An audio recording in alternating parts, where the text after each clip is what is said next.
live. Hello, everybody. Welcome. It's an episode of Venture Maidens. But not just any episode of Venture Maidens. This is a super special, super spicy legacy game. So you might notice that we have the entire crew from Campaign 1 here with us. Look, everybody, we're all back together.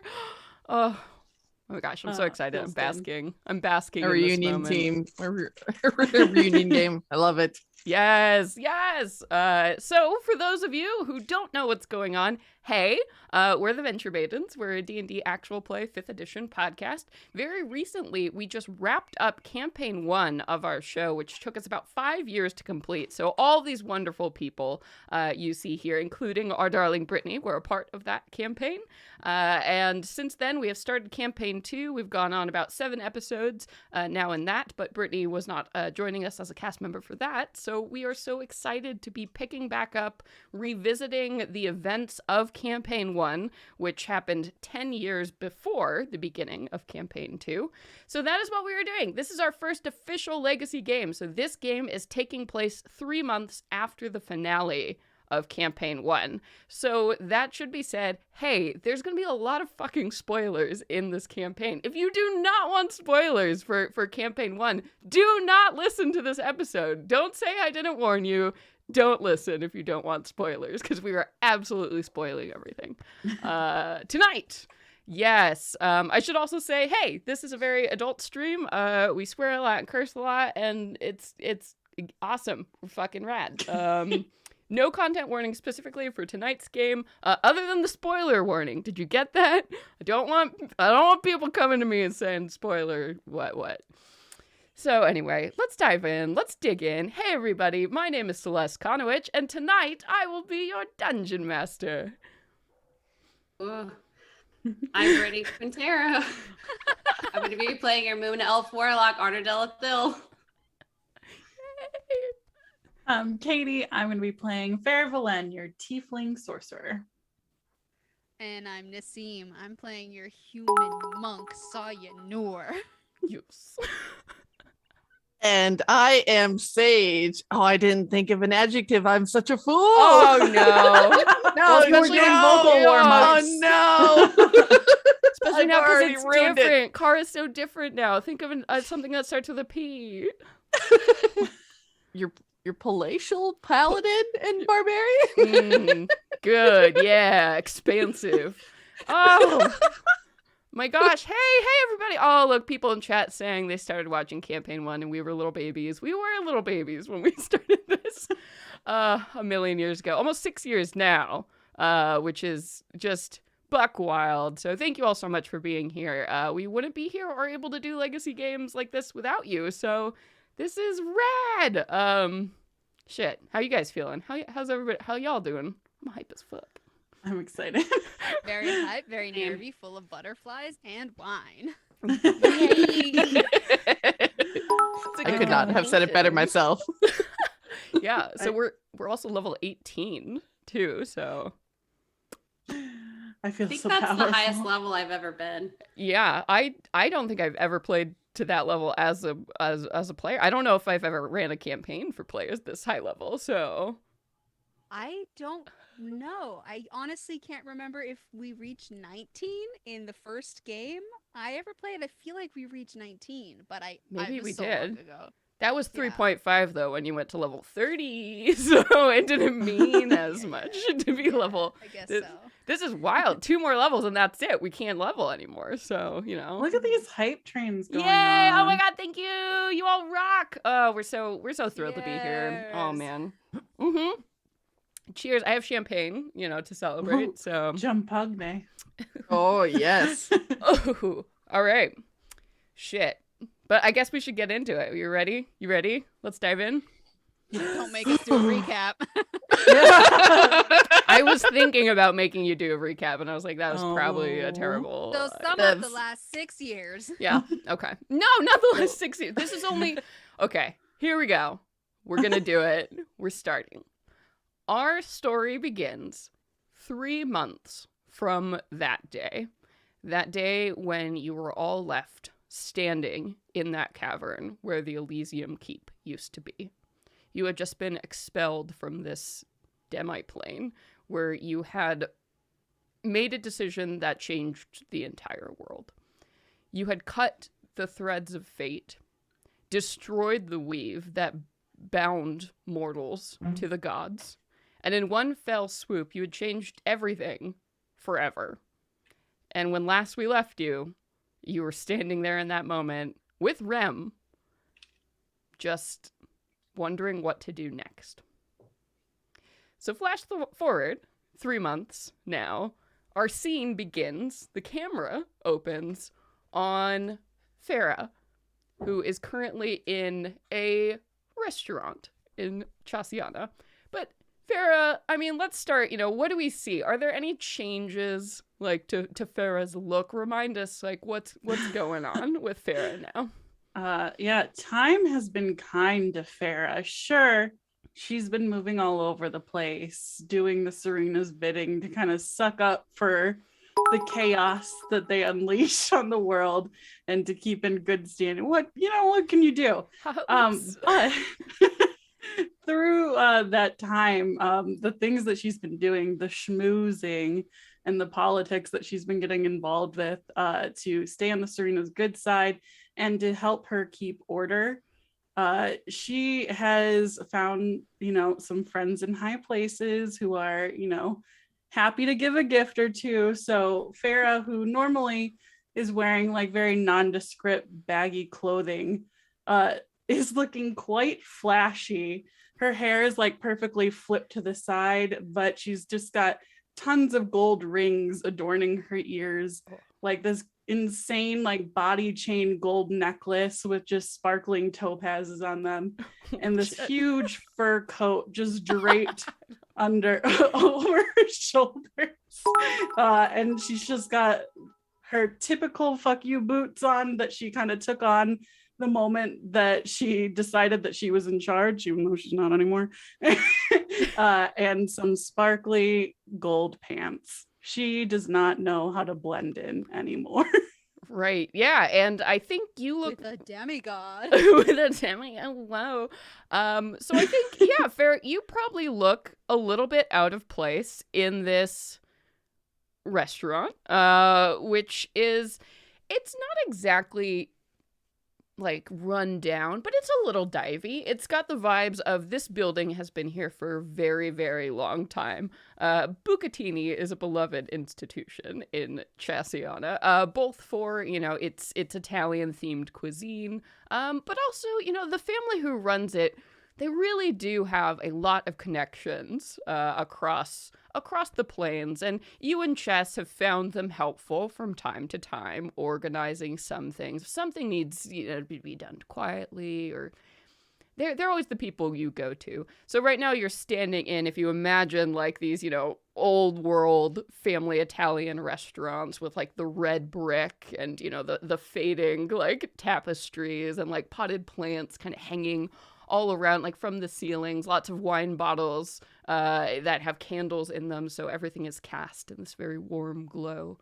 You have just stepped in to this restaurant, and a halfling woman, a stooped, ancient halfling woman, which makes her even smaller than a standard halfling with these big glasses, has come up to you and says, "Oh dear, it's so good to see you, Fera.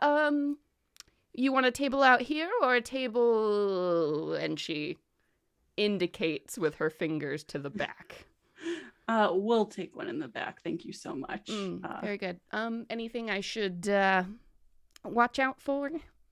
And she winks at you. I think that our friends have put on a bit of a distraction, but we do have some guests coming. I sent you the descriptions earlier, so those people can come on back. All right. Well, I'll send Lou back there in a moment, and she'll be taking care of you tonight. All right. Thanks, Rita. Of course. And she gives you a little wave as you head into one of the many back rooms that are in the back of this restaurant. The meeting rooms where all kinds of people rub elbows. And Fera, so you are expecting some guests because you've sent out some letters. Anything in particular, these letters that both Sawyeh, Kara, and Arrnodel have received? Anything notable in there? Or were you keeping things pretty coded? Yeah, I mean, I think that they know who I've been working with a lot recently. So I think that they're pretty, just, hey, something's come up. I don't know exactly what, but I need to meet up with you all, with some little extras pertaining to each maiden. Like Sawyeh, she's like, does Rana's chest hair still billow in the wind? Yeah. To Kara, she's like, oh, make sure that you bring Ravane. Very important. Okay. And to Arnie, she's just like this long letter asking for so many details about how things have been going with Aaron. She's just in everybody's business. Yeah, so all of you bouncing away from this scene right now, you have all kind of scattered across the plains, I think, at this point. In the 3 months since you made that decision, so much has happened. As divine magic has been pulled from the plains and clerics everywhere essentially lost their power in one fell swoop, it has been almost anarchy in every corner of the Eldrin Empire. The Tsarina has been doing everything in her power, which has now also been taken away by this moment to keep order. There has been rioting, there has been political upheaval. The dukes and duchesses have fought with each other, but everything it's all very tense. And on top of all of that, of course, the Corellans have been hammering you, Sawyeh, specifically with like, hey, you should join up. Rana's like, we could really use you. We could use you on the front lines, because Fae everywhere have started to grow restless. At the border, Fae appearing in the Empire, which is something that hasn't happened for hundreds of years. It's a huge thing. So Sawyeh, when you received this letter from Fera, asking you to meet her at this Italian restaurant somewhere in Chasiana, what are you doing? What is your situation? Where are you?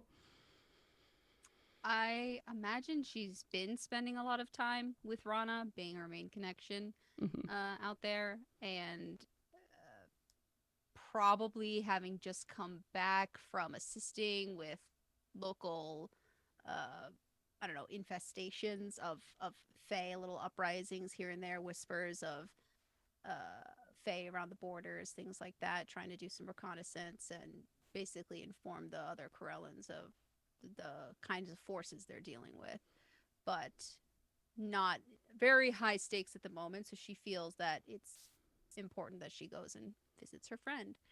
So she'll probably try and find Rana and tell her that she's been called to leave. Yeah. So have you officially started training as a Corellan? Did you make that decision, or is that something that you're still kind of avoiding, but you're working with the Corellans? The offer is certainly open. I don't know that she... Yeah, I think she's been working with them, but hasn't officially begun training. Mostly because it's just been so soon, and she did stay back for a while to assist Kara with some of the things that she wanted to accomplish. So I think she wants to go back to talk with everyone first and let them know that this is something she's seriously considering. She wouldn't just agree to it without kind of having the squad together and letting them know her plans.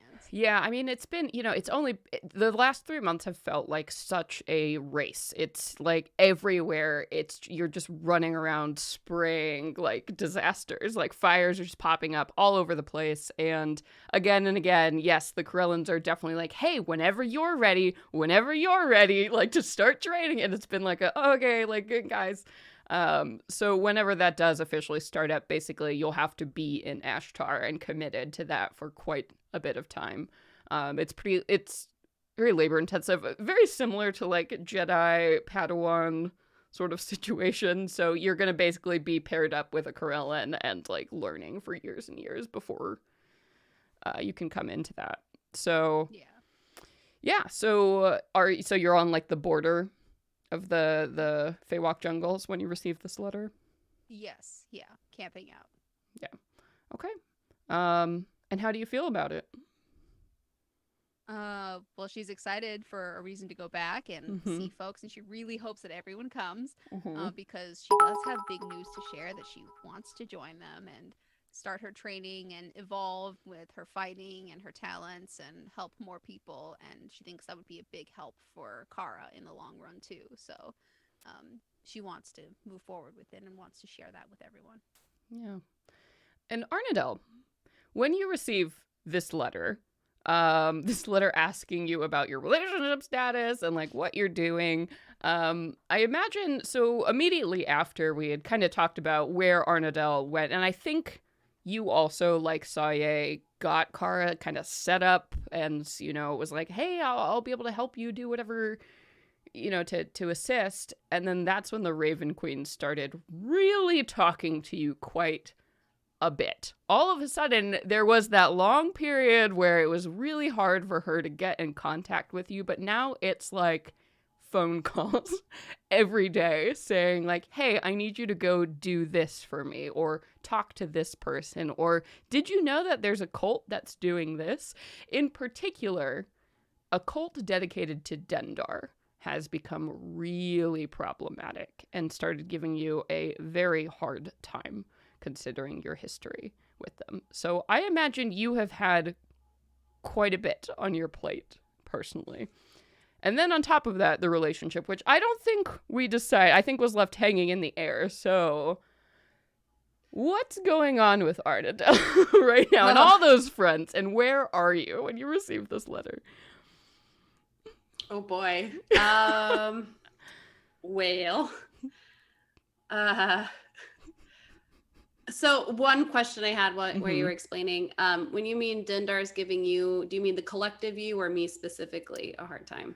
Well, it seems like Dendar's cult has some kind of issue with the Raven Queen cult that is starting to grow, which is good. The Raven Queen wants more warlocks, and you've been kind of helping her, especially collect all these sad people who have now lost their cleric powers. They're looking for somewhere to turn, so warlock patrons are like, yes. So so there's sort of a rivalry that has popped up amongst the major patrons here. And the Raven Queen is like, oh no, I'm a much better patron. Obviously, Arrnodel, don't you understand? Compared to Dendar, who wants to eat the world. That's her big pitch. Oh, you're in Warlocks. enslavement. I can't Warlocks. believe it's not cleric. Oh, you want power instantly? I can do that. I'm going to, in character, we all know how much Arrnodel loves being in denial. So if she were to realize that she was being a recruiting host. Yeah, oh no, of course not. And the Raven Queen never frames it like that. She's like, I just need you to talk to this ex-cleric. They're having a really hard time, or like this sort of. I'm so good with the feels, you yeah, know. You are. Feels and logic. Yeah. Hold on one sec. Yeah, it's been a good year for warlock patrons. It's been a really good 3 months. Yeah. Well, I guess so. Okay, what to address first? Yeah, definitely haven't heard from her in forever, and now it's like, can a girl get a break? Yeah. In the meantime, working with Aaron. What's the D&D equivalent of like couples therapy? Yeah. Patron therapy. Part of it was acknowledged. Yeah. Part of it was acknowledging that they met under very intense circumstances and developed an intense relationship under intense circumstances. And I think her effort is to explore, like have some separation there. Yeah. What is Aaron doing? Like, where? Yeah. That would help me with. So I think Aaron still is kind of on that situation like Rem, where it's like, yeah, we want to help you, but we realize that might be weird. So we're here if you need us, and we're available. He's but they're still both with the Sisters of Sorrow. So the Sisters Or- is done. That is blown up. But the Order of the Furies, Then which is this new thing that that- Kara's trying to get off the ground, they have both made themselves available to Kara for whatever. So if you have expressed interest in separation, I'm sure Kara could find things that would send Aaron very far away from you for long periods of That's- time. Great now- to have in the back pocket. Yeah. Yeah, and now that we don't have Valerius with us, Kara definitely has named you Grand Enchanter of the Order of Furies, and is like, yeah, do your arcane research. Just, do the magic stuff for me. That's great. Yeah. Just tell We me had- if you have a problem, please. Oh, for sure. And we had our separate conversation that it's cool that I'm an agent of the Raven Queen. We have there's a bit of separation, right? I probably don't have all the same Yeah. access. Yeah, it was a big, long, lovely contract talk that we had. Yeah. Same with Aaron. Yeah, we're just crunching along and trying to have a healthy relationship. Yeah. With open communication. Right. Yeah. And time away isn't so bad. And your talents are probably better used in different. There's so much going on. It's just a little distance never hurt. Part of A little distance never hurt. Oh, we have a rule when we get to spend time together. We don't talk about work. Mm. We talk about That's literally good. everything else. Yeah. No work done. Yeah. Great. Yeah. Yeah. Good. Talk Okay. about how we might have killed each other if we stepped on each other's toes. No talking about work. Wait, what? Okay, so where are you? Are you in the middle? You're walking out of a temple where you just busted up some cultists, or you in studying in a library somewhere on something strange and Yeah. eldritch? I'd Yeah. probably had recently gathered some information on the most recent pop-up of Dendar crap, and I'm kind of drawing a plan to, I don't know, How a even- stinger. yeah. How do you Basically, I'm even deal gathering with that? information. Yeah. Yeah, I'm gonna take these findings back to the Raven Queen and see what she wants me to do with it next. So you received this letter asking you to meet up with everyone for the first time in 3 months. All of you getting back in the same place. How do you feel about this? Exhilarated, excited. We've probably had correspondence, but it's been It's so We're- busy. you It's know. been so busy. I'm sure so much time has passed, and I mean, the world is so different than what it was before. yeah. So it's I'm elated. I'm thrilled. I'm so excited. I get this nostalgic, sentimental feeling of pony kegs at midnight in somebody's dorm room, and what do we do? Pancake waffles, Waffles. squad waffles, walking, and, yeah, all the things. Yeah. Waffles. Yeah, squad walking, Waffles, yep. waffles. Great. And then Kara, that brings us to you. So I think the last 3 months have probably been the most administrative hell for you of any of them, because you have successfully gotten all the citizens from New Breach to North Point. That was your big first step. That has been accomplished. And now here you are in North Point, a fortress that is under the purview of the Eldrin Empire and the Sawyeh, and ruled by a duke of the Eldrin Empire who is in love with the Sawyeh, who also is really mad at all of you right now. So if you want to imagine just the hurdles you might be facing on a day-to-day basis, that is what you have been dealing with. I don't think you've had much time to leave North Point, so I imagine you are here when that is going on. So Kara, what's going on with you right now? So Kara looks like she has aged a decade over the course of 3 months. She has just experienced COVID time. A compressed 3 month span. Oh, Jesus.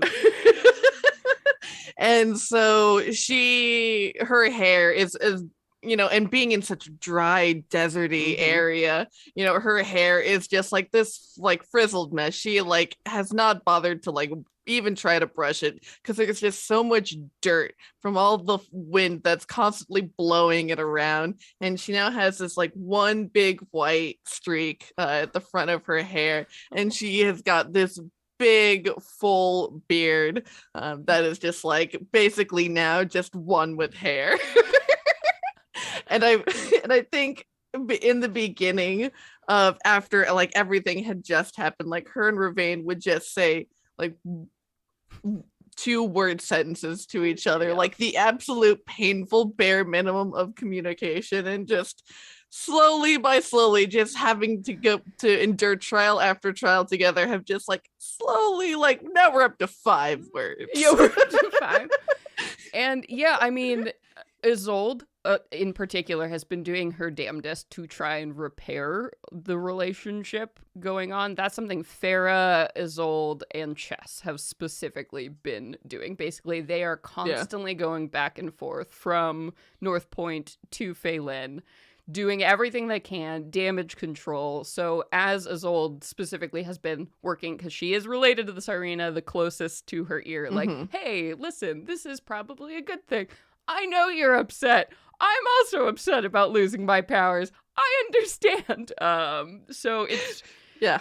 So as their efforts have continued, and specifically Fera and Chess have been running all over the goddamn plains, like basically doing the to-do list for the Saryna, things have gotten a little bit better. And Ravane realizes that you're trying, and, you know, you are both very practical people at the end of the day. You're military people, like, so it's getting better. Who else? I think... Oh, go for it. Oh, and I'd say like and with Isolde being there, I think Kara would just absolutely take her on in that like sort of diplomatic advisor way, and would just take, you know, just every opportunity to be like, oh, here's this like decision that I'm thinking about, like, oh, I would love your input, you know, trying to make every moment to be shocking to Isolde while also getting work done. Yeah, and what's so weird is that Rem always just seems to show up whenever Isolde is back. Yeah, she at North Point, she just happens to be around, like almost like clockwork. You can sort of expect that. Yeah. So Rem, how's that relationship going, Kara? I think you're sort of the one making calls for that, because Rem is like, you all basically talked her into like a, hey, we're not gonna kill you or stop you. We're actually gonna help you do what you want, but like with some conditions. Was how we ended things. So how's that going, Kara? I think Kara is doing her best to, you know, be like reasonable about it, and like is making an effort to be like, yeah, everything's fine. We're just having open communication, right? I love this like tense open communication vibe. Here for this. You're telling me everything, right? Exceptional. Yeah. And Kara, as promised, Rem did find the people that were lost. When the Elysium Keep was like ported into the Sisters of Sorrow personal domain, everybody was pulled with it, and she went and she found them and brought them back. So everyone, I mean, Vlad, Valerius, Gidget, Kristoff, they're all back. I think Gidget definitely took a job elsewhere. She's actually working in Phelan with the Saryna. It was just kind of weird, you know, sticking around. Yeah. Well, yeah, and Kara knew that Gidget had other plans for life and other dreams and everything, and so yeah, Kara would have been first and foremost like, yeah, please go do other things, like live your life. If you need me, I'm fucking there. But like, yeah, yeah, and I think you're on good terms. You know, every once in a while she'll write, or you know, if there's something helpful she can do to make life easier, you know, for the citizens of New Breach, or it's an open invitation to talk whenever you need her. I think Valerius has made himself scarce, especially with Arrnodel being promoted into his position. He's kind of like, yeah, that's fine. So he's sort of out of the picture these days. And D, obviously, went with him, since they're married. And yeah, Vlad is here. Vlad haunts North Point now. So that's... Love that. Ravain doesn't, but, you know, that's... He invited you to live here, so that is his problem. Yeah. Good. So you received this letter. At the end of a very long day of administration, inviting everyone, the gang, back together. I think it's probably like, oh shit, has it really been 3 months? But otherwise, how does Kara feel about that? I think she's definitely excited. You know, over like everything that she's seen and experienced, and the way that she's had to pull in new recruits and very suddenly be a very real leader. I think, you know, and with losing her cleric powers, I think she has just become like so like reinvigorated and like renewed and like in that leadership role. And now she's got her sweet paladin levels, and she's very excited to, like, for one, have a fucking break and two, hang with her friends. Yeah, hell yeah. No better way. Hell yeah. So you all make your way towards this place where Fera has invited you all to come and said, hey, there's something we need to talk about. Like, let's all get together. So you make your individual plans and reach Chasiana, which, again, as a reminder, is a very Venice-inspired city.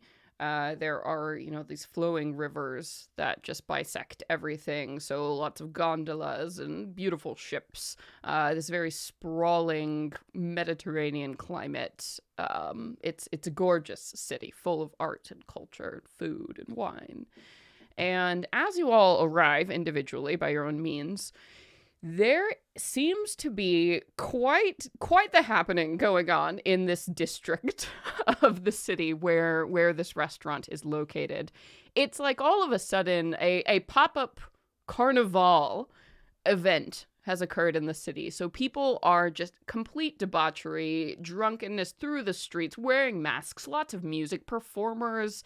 You haven't heard anything about an event, but it's, I don't know, the whole district seems consumed by the fun and revelry of whatever the hell is going on here, which makes it really easy for you all to reach your location. And I think individually, you show up at this restaurant, you check in with the halfling proprietor, who introduces herself as Frida, as you walk into Bucatini, and directs you towards this back room. So I'm going to leave it to you all 4 of you together, as you're walking in. Whoa, go! Sawyeh runs into the room, like, thrusts those doors wide open, and looks for Fera first thing. Fera is just there. There's like a booth in the back, and she's taking up most of it, just lounged out with her feet thrown across Chess's lap. And she immediately just like takes the bottle of wine she had in her hand and tosses it down on the table and jumps over the table with her arms open to give her a big hug. Oh, she leaps to you, wraps you up, tries to lift you up, realizes you're probably taller than her, but like you Yes. still come off the ground a little bit. She's prone, but yeah, squeezes you, bear hugs you. I'm so happy to see you, Fera. How are you? Is Chess here? Is he joining us? Chess How like are you? It's so good waves to a see you. finger from the corner. Like, he acknowledges it, and it's like, this is your moment. Oh yeah. Hi, Chess. Good to Oh, see you. yeah, hey, Oh my God, hello. you look great as always. I mean, how could you not? But I mean, Fera. Fera's just like pinching your arm. She's like, I miss these muscles, you beautiful woman. They missed you, honey. You look so gorgeous. I've never seen you so done up. Oh my God. Looks like Thank you. life and a certain demigod have been treating you well. I mean, more about that later, but yeah, I think that riches suit me. It certainly does. Bless. And she's like, did you see anyone else coming in, or are you the first to arrive? Is everyone late? Is this a fashion thing? I don't know. Well, arriving on time is arriving late, so I don't know. I haven't seen anyone else. I just came as soon as I could. I'm so happy you wrote to me. I mean, everything's good, right? Or are we just gonna wait until everyone shows up? Are they coming? Have you heard from them? I got bust in. Kara busts in with the keg on each shoulder and is like, hey! Hey! And we'll set them down. Sorry, Brent, what was that? I heard the hey, and I was already like on my way, just measuredly because of how excited. But as soon as I hear Kara's voice, I start sprinting. Like, so an elf. oh yeah. Oh my god. Hey, like Fera sees you coming through the door. She's like, get in this! Just like, a hugging cuddle puddle. Big group hug. Oh my god. Yeah. I just imagine Kara standing on one of those barrels, like to hug. Yes! Oh, we had it imported just for you. It's full of whiskey. Oh, I should check in very quickly. Are there any like noticeable physical changes about any of you that we should take into account? Arrnodel, is there anything going on that looks a little bit different about you? Oh yeah.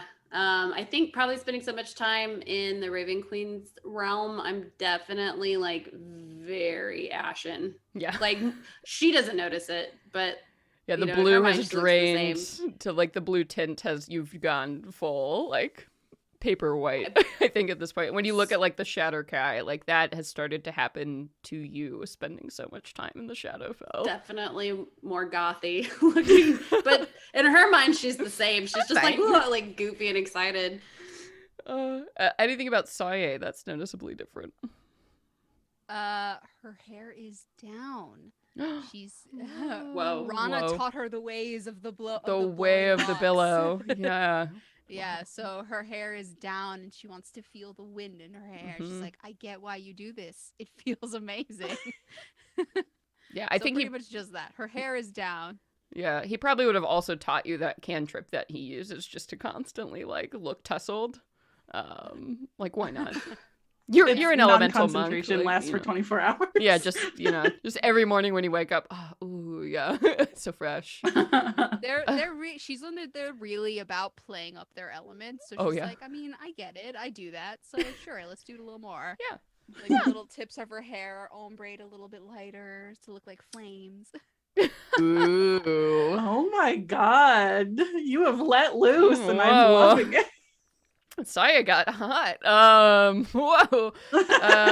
And you see, of course, Kara, as Kara described, the big beard, and Kara looks much older and more Weathered. stressed. Weathered. It's a long 3 months. So that's what you all are seeing of each other. Kara needs another meditation, a guided meditation from your pal.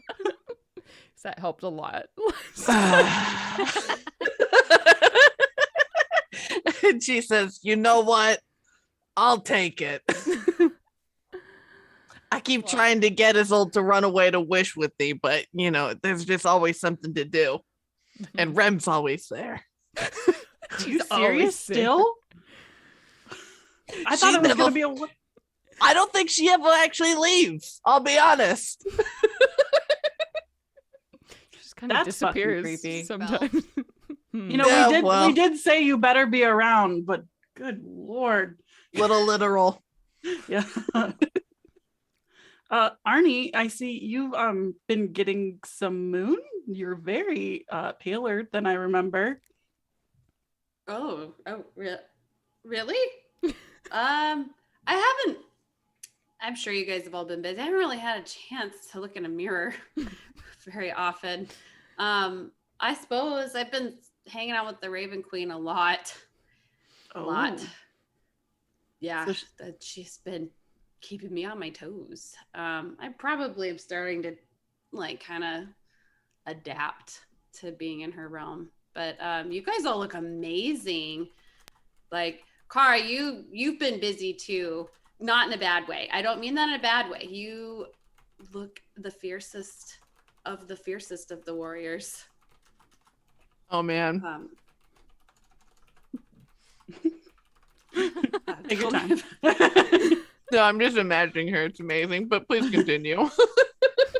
I'm digging the white streak though. Like I'm sure that it looks very natural. So I don't think that was from fun.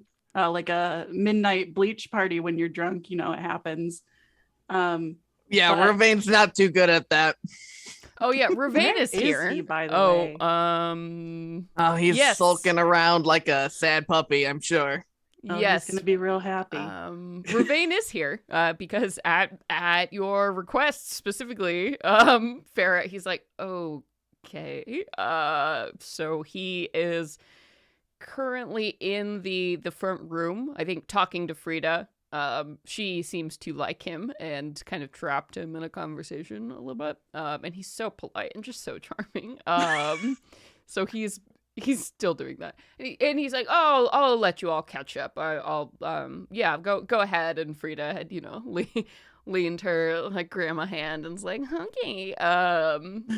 Poured him a big glass of wine, so that might be a while. Oh my god. Well, I saved you seats, and she indicates every seat in the entire place in the back that's open. We want to get around and have a seat.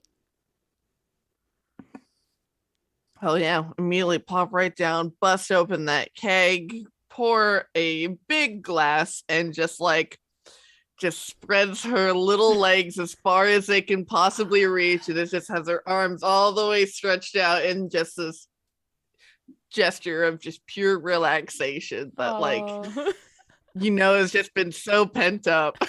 Oh. That's a huge mood. And I think as you all start to get comfortable, Chess will place a gloved hand down on the table. And Chess is in the full regalia with the whole face mask and the hood and this black and white checkered outfit. He will stand up and say, "Well, it has been a supreme pleasure. I should check on everything going on outside. Maybe watch out for our last guest." And you can feel he's making eye contact with you, Kara. Or, sorry, Fera. Yeah, sounds good to me. Just, you know, be around just in case I need zap zap. Pew pew. You know. You know I always am. Great. See you later. Have fun. Mm-hmm. And he will drift off, leaving all of you to it. You hear an old halfling woman in the front room go in the lounge. So that's what Ravain is doing. So you all have just the room to yourselves. I mean, Other guest? Yeah. well, it's just the Sawyeh. You know, we hang out. Sometimes we don't really hang out. She tells me what to do. I'm totally her bitch. But she said that she needed us to gather for some reason. So she should be here shortly. I don't really know what's going on. Really? Yeah. If she wants us all here, it must be important. So I don't know. I remember liking her. I did too, until she was my boss. Oh, well. I mean, remember when I couldn't get word from the Raven Queen and I was literally just so nearly dying, wanting to, and now I just can't get her to leave me alone. I kind of learned to look around nervously, like. Can you hear me? You're just paranoid all the time now. Well, I mean, the Sawyeh kind of snuck up on us a couple of times before, too. She might already be here. Yeah, she's sneaky. She's real smart. I'll say this. Working for her is a lot, but she is a good fucking leader. I'll give her it. So I don't know. She could pop out of that stool. I don't need who knows. She duped us for a whole day once just pretending to be some random paladin. So who's to say?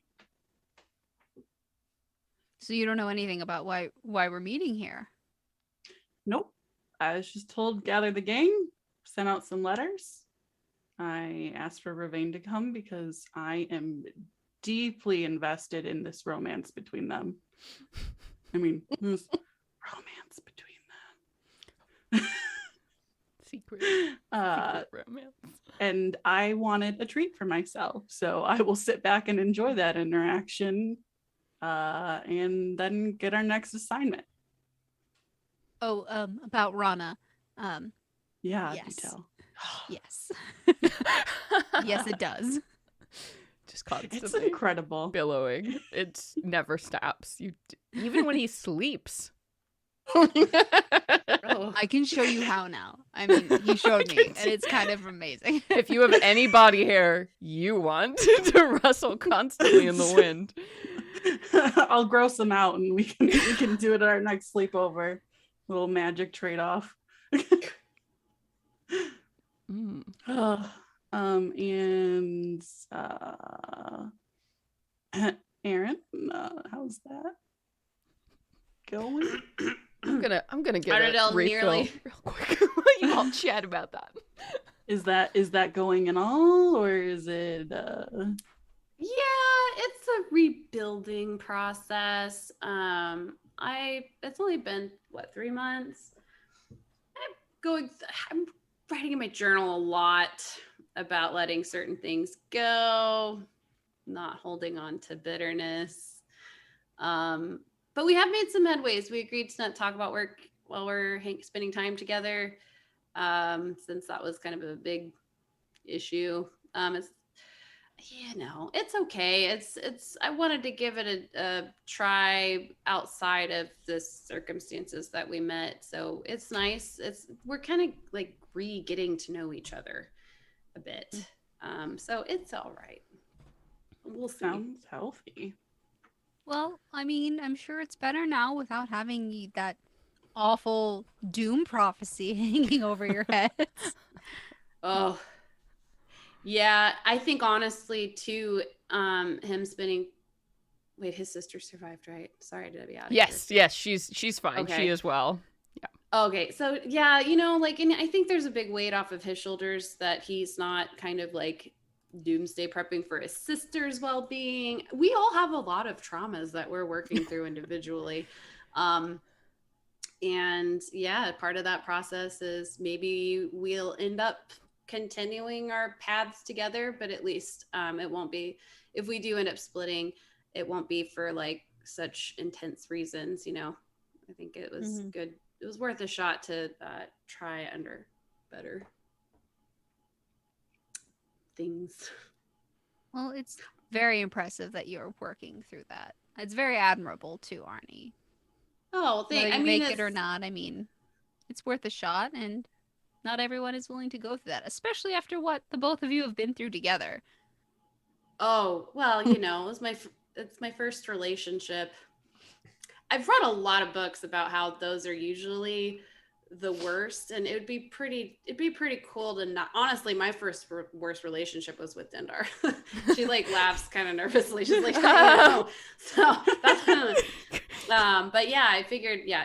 Thanks, Sawyeh.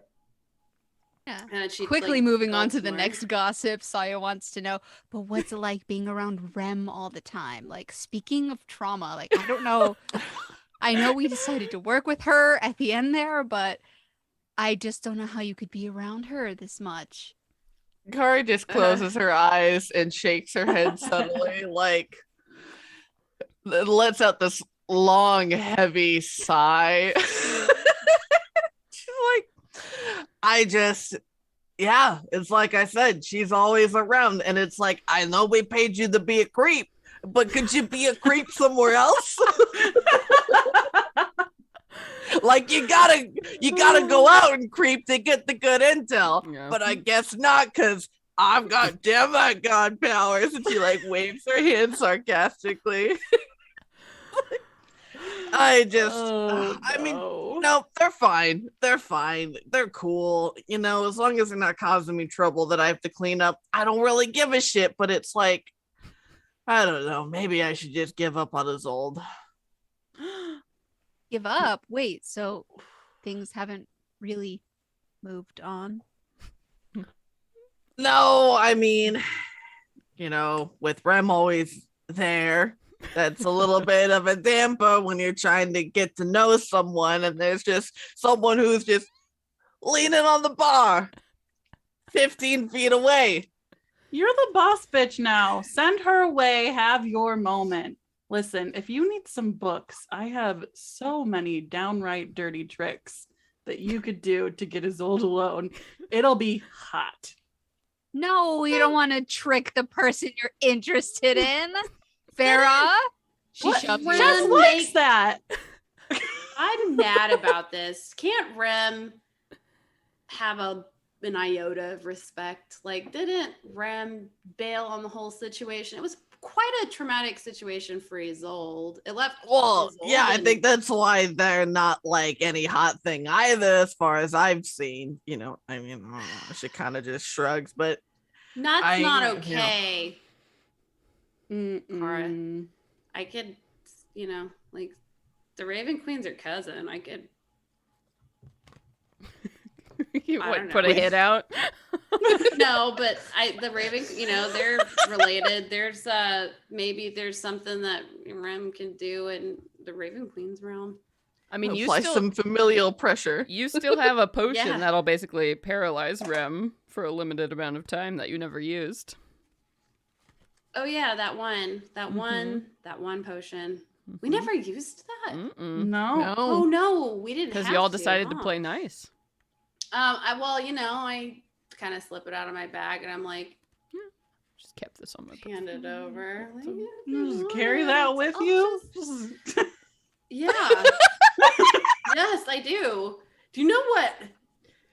What else do you have in your for- bag? Aw. Some serious mace. Wow, I'm sorry, do you ask a warlock what is in her bag all the Yeah. time? That is so rude. I Yeah. mean, if you Really ever want to insensitive. know, Yeah. Here's my like elder cat skull. Like, what, you want to look at that? I do want to look at that. I'll just kind of like put it in front of Car and be like, if you want it.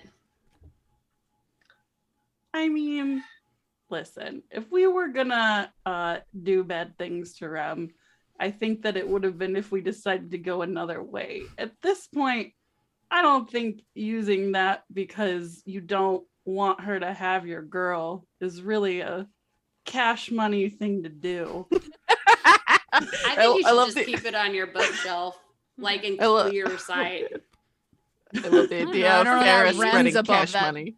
Yeah, I started that. It's not a big deal, but I Yeah, did. no, it's That was famous me. now. Started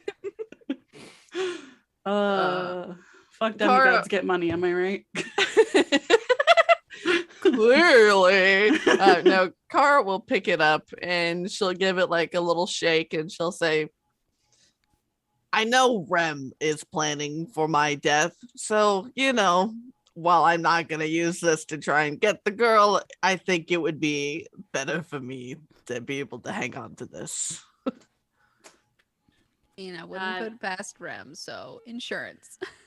I wouldn't trust that potion only because I put a lot of time and effort making, not even about what it does. I put a lot of work into this, but also what it does. You're one of the most fair-minded, like justice-oriented people I know. So of all people, yeah, this might be an alignment Arrnodel- shift.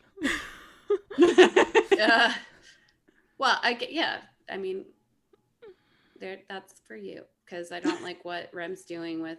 That's not cool. You already like. Arrnodel's getting kind of emotional and she's kind of blabbering a little bit. She's clearly still processing a lot and like is empathizing a little too much with her friends. Yeah. Yeah. Oh, I think it's at this point that you hear, the door open to the main restaurant, and you see Ravain, who, as a reminder, he is an Eldrin man, very tall for an Eldrin. They tend to stand only about 5.5 feet tall.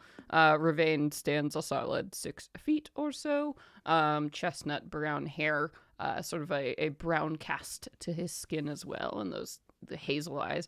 So attractive as he steps in. You can see his cheeks are a little bit flushed if he's embarrassed or has had a lot of red wine, or a combination of both. As he steps in. And just behind him, you see a drow step into the room. She has purple skin, long white hair that is dyed like a pinkish magenta at the roots. She's wearing black, maybe like a uniform for this place. She looks a little out of it, if you had to guess. Already she has the red eyes, which is very common to drow, but like she's been crying a lot. And she walks in. Also, thighs to kill. Tattoos, Literally to kill. Yeah, all up and down her arms. And she she comes over and she's like, "Can I get you anything? Maybe the chef's special?" And she looks like she's having a hard time talking to anyone. Kara is trying so hard to not look put off by this individual as like a gut reaction. Yeah. She doesn't seem to notice your concern.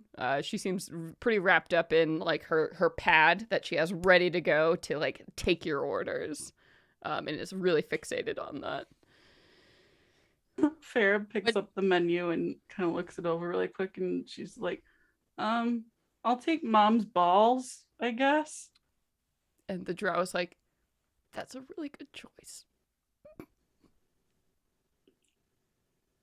And Fera sends a message to everyone. She's like, "We are leaving a big tip for this girl. She's had a day."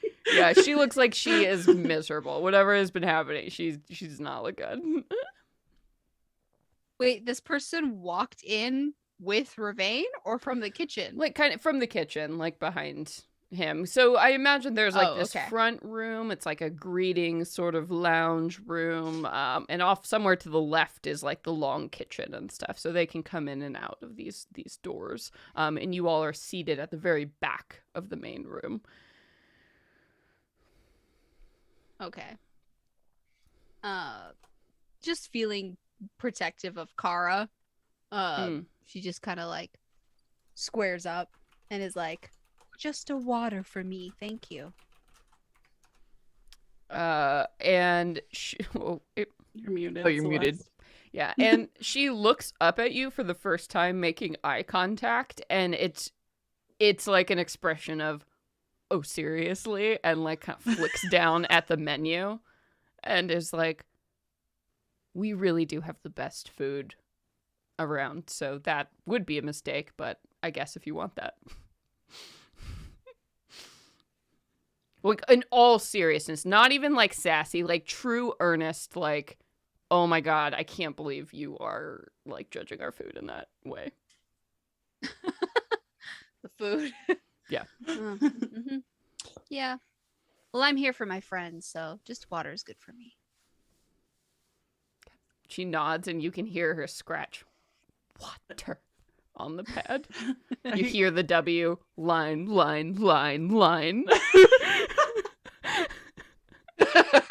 So I think Kara throws back the rest of her whiskey and buries her face in this menu real quick. And then just looking off to the side, she says, let's go with the Philly cheese melt." Okay. And she writes it down and looks at you. Yeah, Arrnodel expectantly. Your house salad. Dressing on the side, please. Oh man, Arrnodel would order that, would she? I cannot stand a wet salad. Thank you very much. And the drow's like, okay. Oh, my name is Lou. I'll be your server for today. Just flag me if you need anything. Thank you. Thank you, Lou. Sort of Thanks.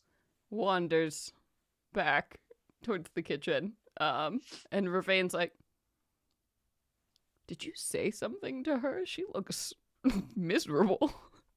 I thought maybe you did. What is Oh, no, She- No, I was talking to Frida, a charming woman. No, I Yeah, think she's Lou great. is her daughter or something. I'm not really sure. She seemed to have a lot of different family members, but it's good to see you, Sawyeh, Arrnodel, Fera. How are you doing? Ew.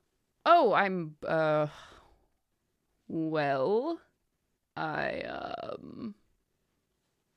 was surprised, I suppose, about the invite, so here I am. He's standing up still, so it's really awkward because you're all in a booth, so sitting really low, and he's kind of standing there. Kara passes him a mug of whiskey. Thank you. Yeah. So what Pull is- up a chair. yes. So what is this all about? Well, we were called here by the Serena. And, since we're going to be taking Kara away from everything, we thought it'd be best if you came too, so that you could get like a debriefing to take care of the place while Kara is helping us out. Right. Okay. So are you excited to see her? She's coming here. She's You gonna. look great. Oh yeah. You see, he's like I thought started. that's why you were so.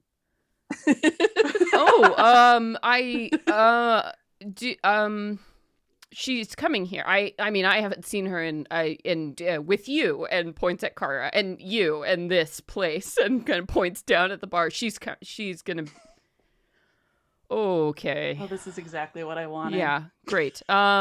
Did she say why? Is everything okay? I don't imagine she would be in a position to do that, so he's just staring at you. You don't see you don't see him without something to say very often. So he is clearly flustered to the trained eye. Yeah, Kara is definitely pouring him more whiskey just to like really fill up that glass Okay, he's near to the top, drinking. and she's like, ah. He's like, drink, you'll feel better. Yeah, looking at you, Fera. I don't. So nothing. No news. No, we don't know why. Nope. Did she ask me she to come? says, jump. She asked me to be here. No. He That was said me. it was so hopeful when he said it. And you say Sweet no, baby. and he goes, okay.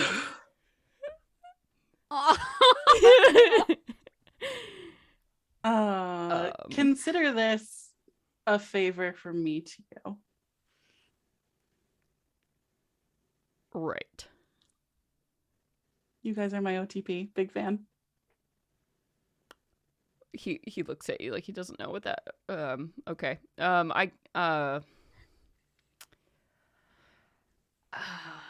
Well, and he sits down next to you, Kara. I guess he looks around and doesn't really know where he fits, so he'll slide next to you because you're the closest. You're not really friends, but you're coworkers, so you're the link to this situation. Yeah, exactly. Sawyeh leans into Fera and says, "What does OTP mean?" One true pairing. You see this a lot if you join a book club where you're reading a lot of like romance novels. They're meant to be. They'll talk about it in I hope I puppet live long shows. enough to see it. Yeah, a lot. Yeah, And I could there's- recommend some things. Yeah, there's Lou eventually comes back and, delivers your salad and water. And Kara got the only real food, the Philly cheesesteak. I got meatballs. Okay, you got mom's balls. And mom's balls, which look amazing, by the way. They're huge. It's, the plate of spaghetti with some, the red sauce and just like 2 gigantic balls on top. You can see the thyme in them. Like that's how good. A little bit of fennel. It's gonna be great. Ooh, and they're spicy. Oh, they are. Yeah, they're delicious. Also, the Philly cheesesteak, so good. This food is amazing. The salad is okay because there's only so much a chef can do with a salad. But the dressing is great, even though it's on the side. Beg your pardon. Well, I mean, it's ingredient. There's no real it's just it is beautifully arranged. The architect of this salad is incredible. It's a very architectural salad. Yes, I mean you're not really cooking if you make a salad. You're more doing food architecture, in my opinion. This goes with this. This Clearly supports have this. not had Hot one of takes. my salads. Textures. Yeah, no. Oh, My goodness. Yeah, we're getting a few bites into all of this, and that's when you all hear a door open and close in the lobby above. And immediately, Ravain puts down his whiskey and kind of, looks towards the door. And you see a person step through. They are wearing a deep emerald green cloak, kind of hiding their features, and just very plain traveling clothes. And as they step into the room, of course, they pull back the hood, and you see the pale and beautiful face of the Sawyeh, which is someone you, Fera, have seen, of course, very recently, but the rest of you haven't. She looks absolutely unchanged. So once again, the Eldrin, they stand a little bit smaller than elves, for example. So she's only about 5 feet tall or so, with the pointed ears that go directly up, and sort of these jade green eyes without a sclera that are staring out at you all. And her mouth is set in a very firm line of she's looking stern is probably the best. Not amused, perhaps, is a good way to describe it. Kara definitely shoves Ravain out of the booth and grabs a napkin and wipes her face really quickly and then immediately throws herself into a bow in front of the Sawyeh. Yeah, Ravain certainly he topples out of the the bar and also gives a deep bow.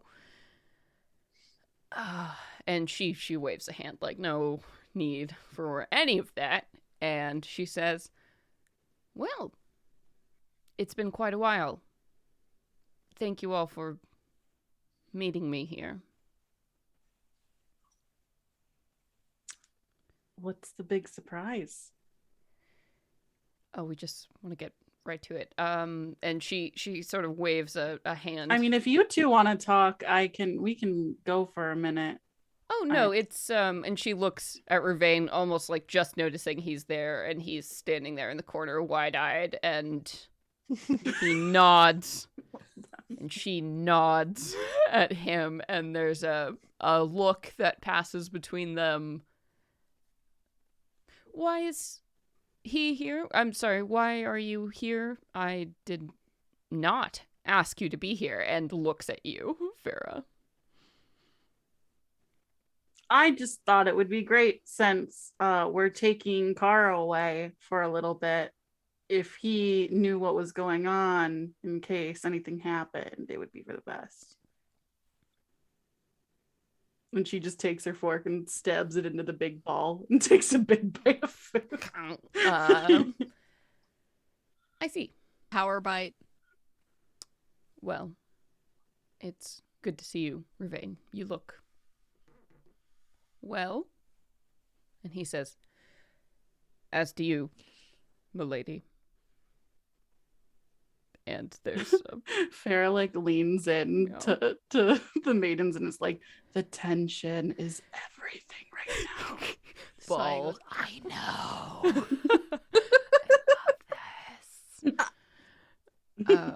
It's great.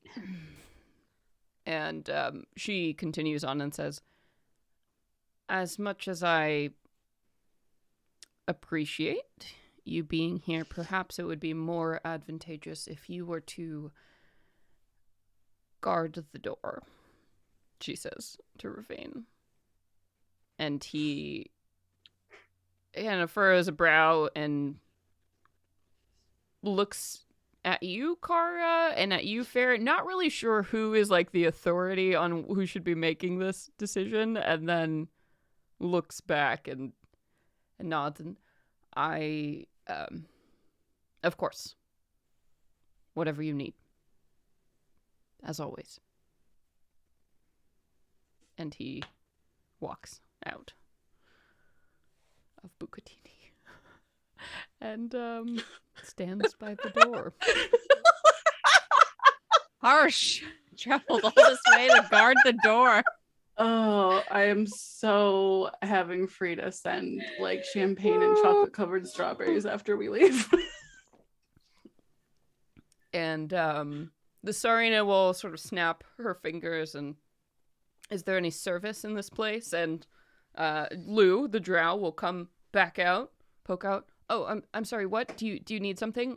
Yes, a carafe of whatever, the Saryna says. And Lou will go and then come back with a tall carafe of red wine. And the Saryna will approach the booth, look at the booth, look at, the vinyl seat covers and all of you, and there's an expression of just pure, I guess, mystery, wondering.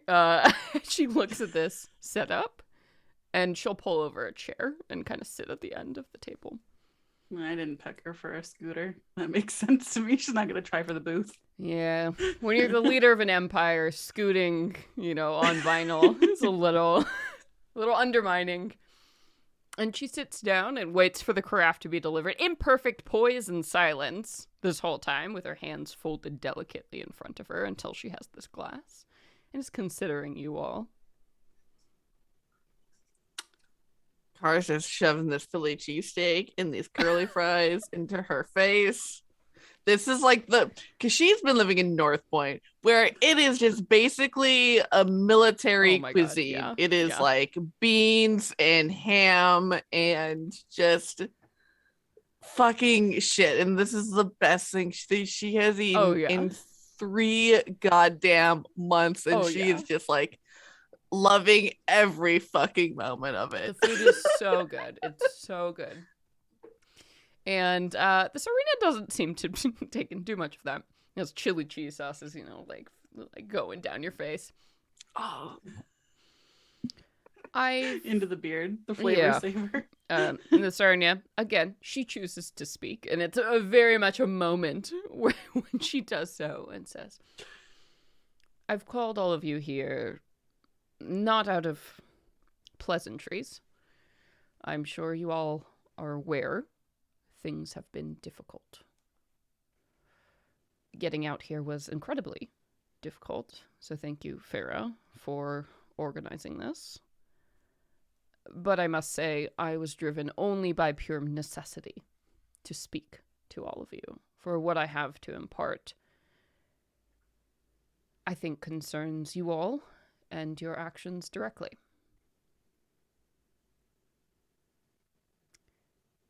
As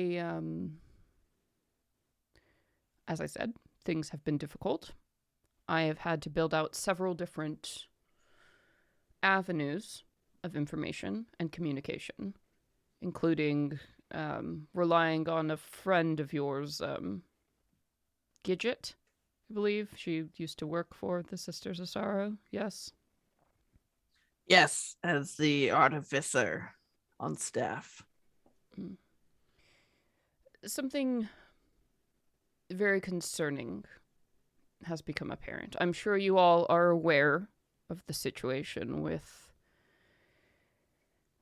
patrons and gods and such. I have been doing my best and spending a significant amount of resources to watch the activities of such factions and how they have been growing. The Eldrin Empire, stability, security, has lost a lot to these fanatics. So, a lot of resources have been expended. And it has come to my attention that something is developing that I think you all should be aware of. Several cultists dedicated to particular gods have been particularly troubling for the Empire, and I have increased our military presence everywhere, as I'm sure Vervain has well told you, Kara. We've uncovered, and she looks down, not really sure how to say this, an item, a piece of equipment, as it were. Gidget, your artificer, has expressed concerns about this item, saying it resembles deeply something else that was instrumental in whatever the hell happened 3 months ago, the Avatar. She says it Interesting. is undeniably of a similar make. So either the same being created it or magic similar to that being. A titan.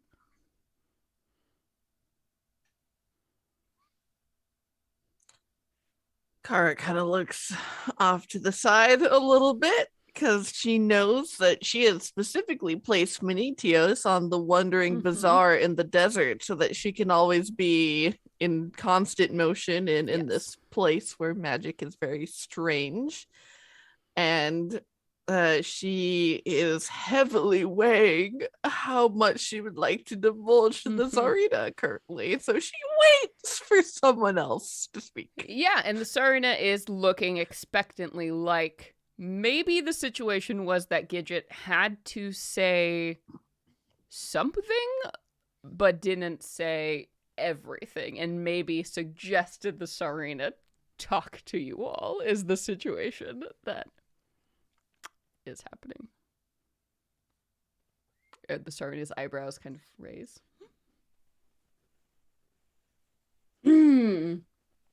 Yeah, Arrnodel. Twirling No. spaghetti on her fork. Tap in the chest.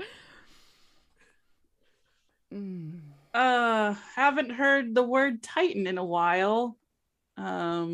It was new to me as That's well.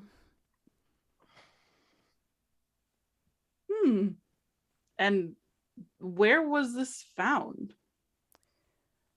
So, an object resembling I suppose a gate, for lack of a better word, has been found now in several of these temples, dedicated to resurrecting gods that have passed from this world.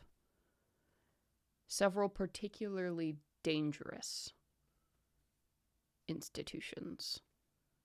And from what Gidget has gathered, this gateway, this device, whatever it is, would allow gods to travel freely to this place, despite whatever power or connections they might have. So, as you can see, it's rather concerning. And I would very much like to know Particularly the details of this and how I can stop it.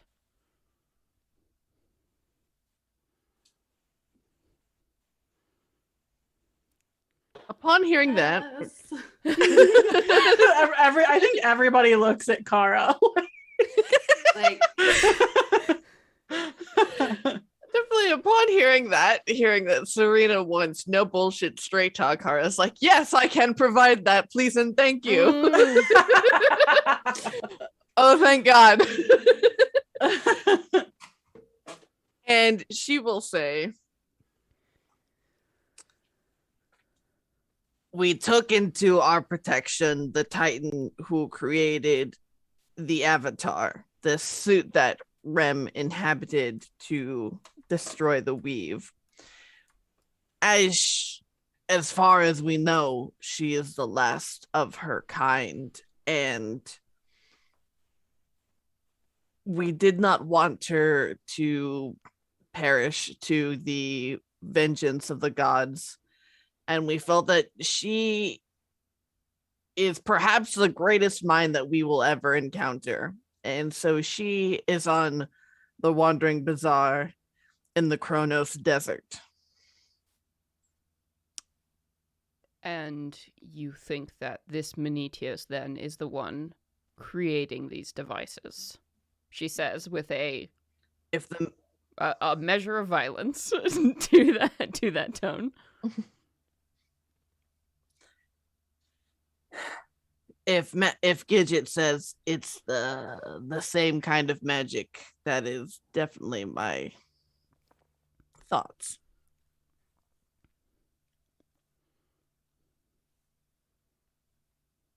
I don't know why someone who would create something meant for eliminating gods would also create something that would help them travel here. To bring them back.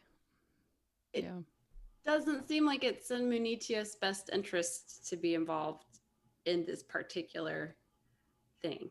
Unless someone's forcing her. If somebody's forcing her, or if when we spoke to her, if maybe we got through about, motherhood and making amends. So you all are sure she is the last of her kind. It could be no one else but her. She seemed to be under the impression that she was, but I mean, we thought they were all gone, and she's been trapped. Well, she Yeah, was it's very in hiding, possible wasn't others she? have been in hiding this whole time. If she can, why not the rest? There might be, but they were. I think doesn't make sense. The gods tried to eliminate all of the Titans, so it doesn't make sense, even if there were more Titans, that one would try to bring back. I don't know. I mean, perhaps it's a cult to a Titan.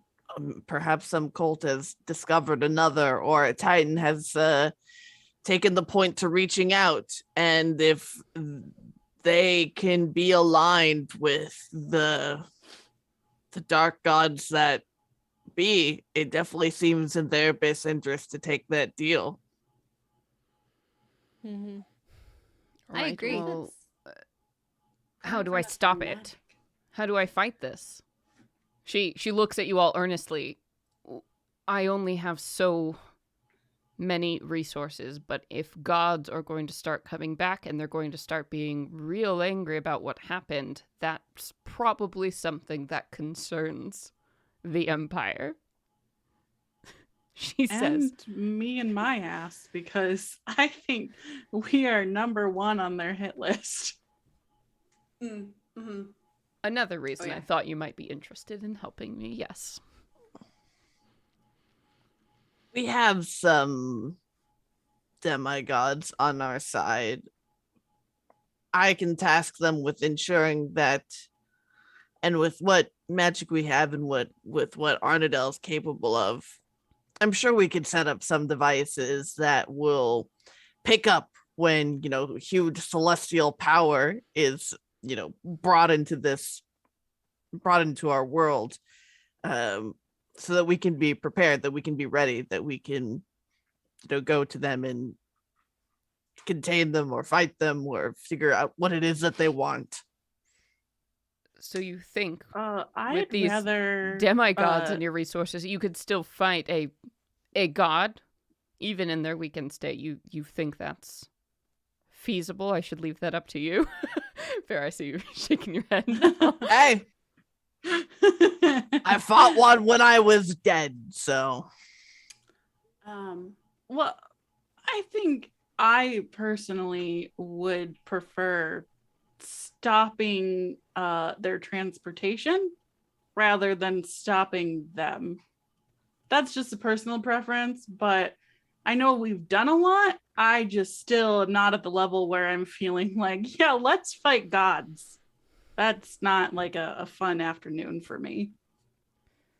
Yeah, so what Gidget has been able to assess, we have reclaimed a few of these devices now, across different gods in very disparate situations. It's always the same, as if they have received some kind of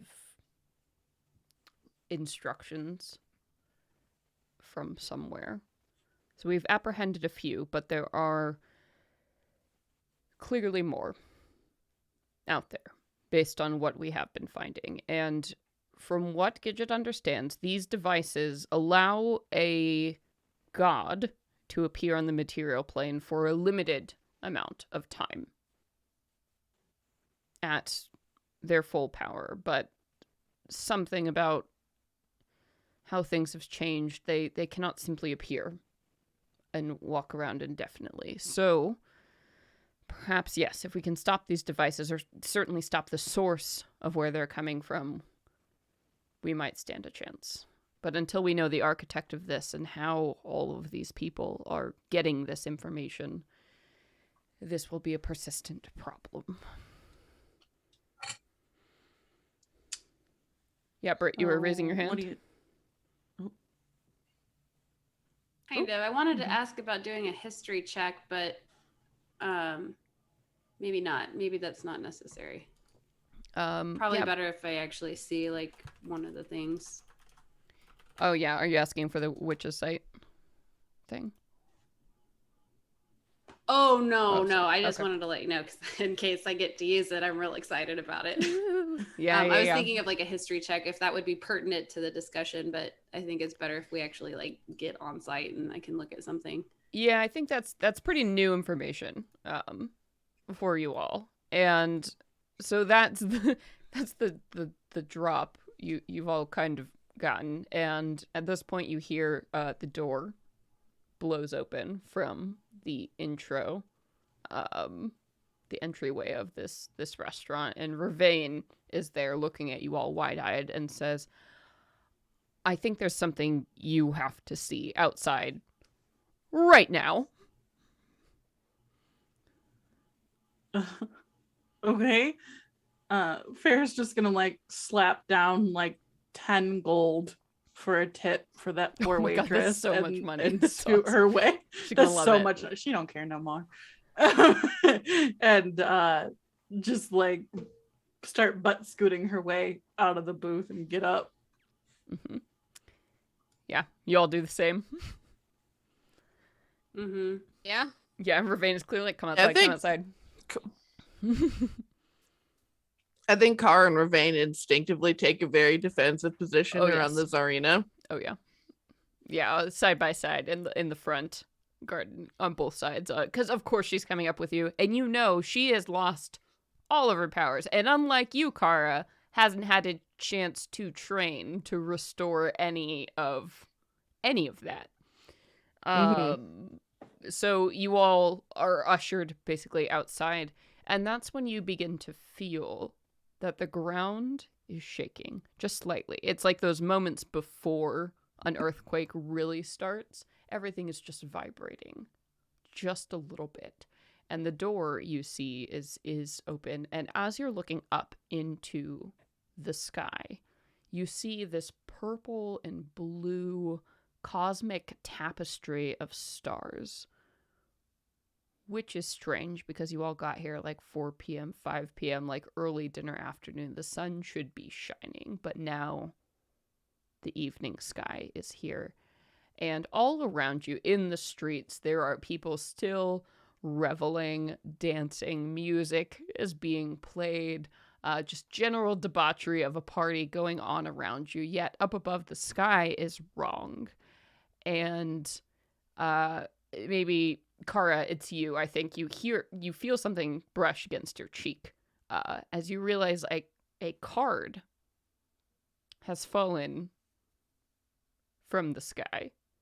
And it's weird. I think you pick it up. It's like the size of a deck of cards that you were holding. And as you look at it, it's got a painting on it of this woman in a tall hat and like a priestess's garb. Has just like hit you in the face. And the rest of you see cards start to flutter down from the sky all around you, seemingly out of nowhere. And the ground starts to shake a little bit more. And the people around you finally break from their revels and start to realize that something is wrong as you see this large purple rift that appears in the sky. And with a clap of thunder, you see the outline of a figure. It's like dominating, almost like a ghost over the city, of this hooded figure with this face that is impossible to tell what age she is, because it shifts between young, middle-aged, and old as she looks down, lording over the city like a puppet master. I think that's a good place to take a break. A little 5-minute break here before we dive into this. Oh no. Oh god, we're fucked. No worries. All right, everybody, we're gonna go to a little break. We're gonna take a little, let's just say a 5-minute quick break here. So we'll be back at 8:15 if you're Pacific, or 16 that time. We'll be right back. Everybody get some refills and see you right back here in 5. Bye-bye.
everybody. Hello. Welcome back from break. If you're new here, hey, welcome. We're the Venture Maidens, a 5th edition actual play podcast playing a legacy game that takes place after the 100 episodes we did for campaign 1. So, boy, we're level 18, and now the sky has just ripped open with a portal, and all of a sudden this hooded, strange fate figure who's raining tarot cards is just here, looming above Chasiana, the entire city, full of people just in party mode around you, now starting to panic as you all step out of this Italian restaurant.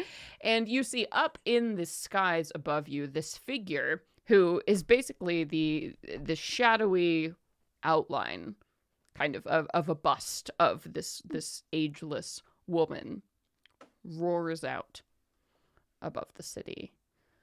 You cannot defeat us. You think we are gone, but we are not. It is time. Your fate was cast. And this rain of tarot cards continues down in this geyser from the sky and appearing in this square in front of you, surrounded by other shops and businesses and panicking people in masks and various states of undress are scattering as this woman in this purple robe lands on the ground like Marvel superhero lands. And as she stands up, she floats a little bit above the ground, so you can see she doesn't need to step. And as she opens up her hands, cards spin around her in this whirlwind that have been scattered on the ground. And you see that her eyes are filled not with human eyes or colors, but with galaxies, with eternities, with all the possible permutations of fate and the cosmos spinning in her grasp as she stares at each and every one of you. And you see, since she moves first, you see these cards fan out in front of her, and she reaches out from among them and plucks something. And she considers it, and it hovers and spins by her face as she smiles and looks at each and every one of you. And what she is going to do, because she drew a wand, she is going to... Oh, boy, that's mean.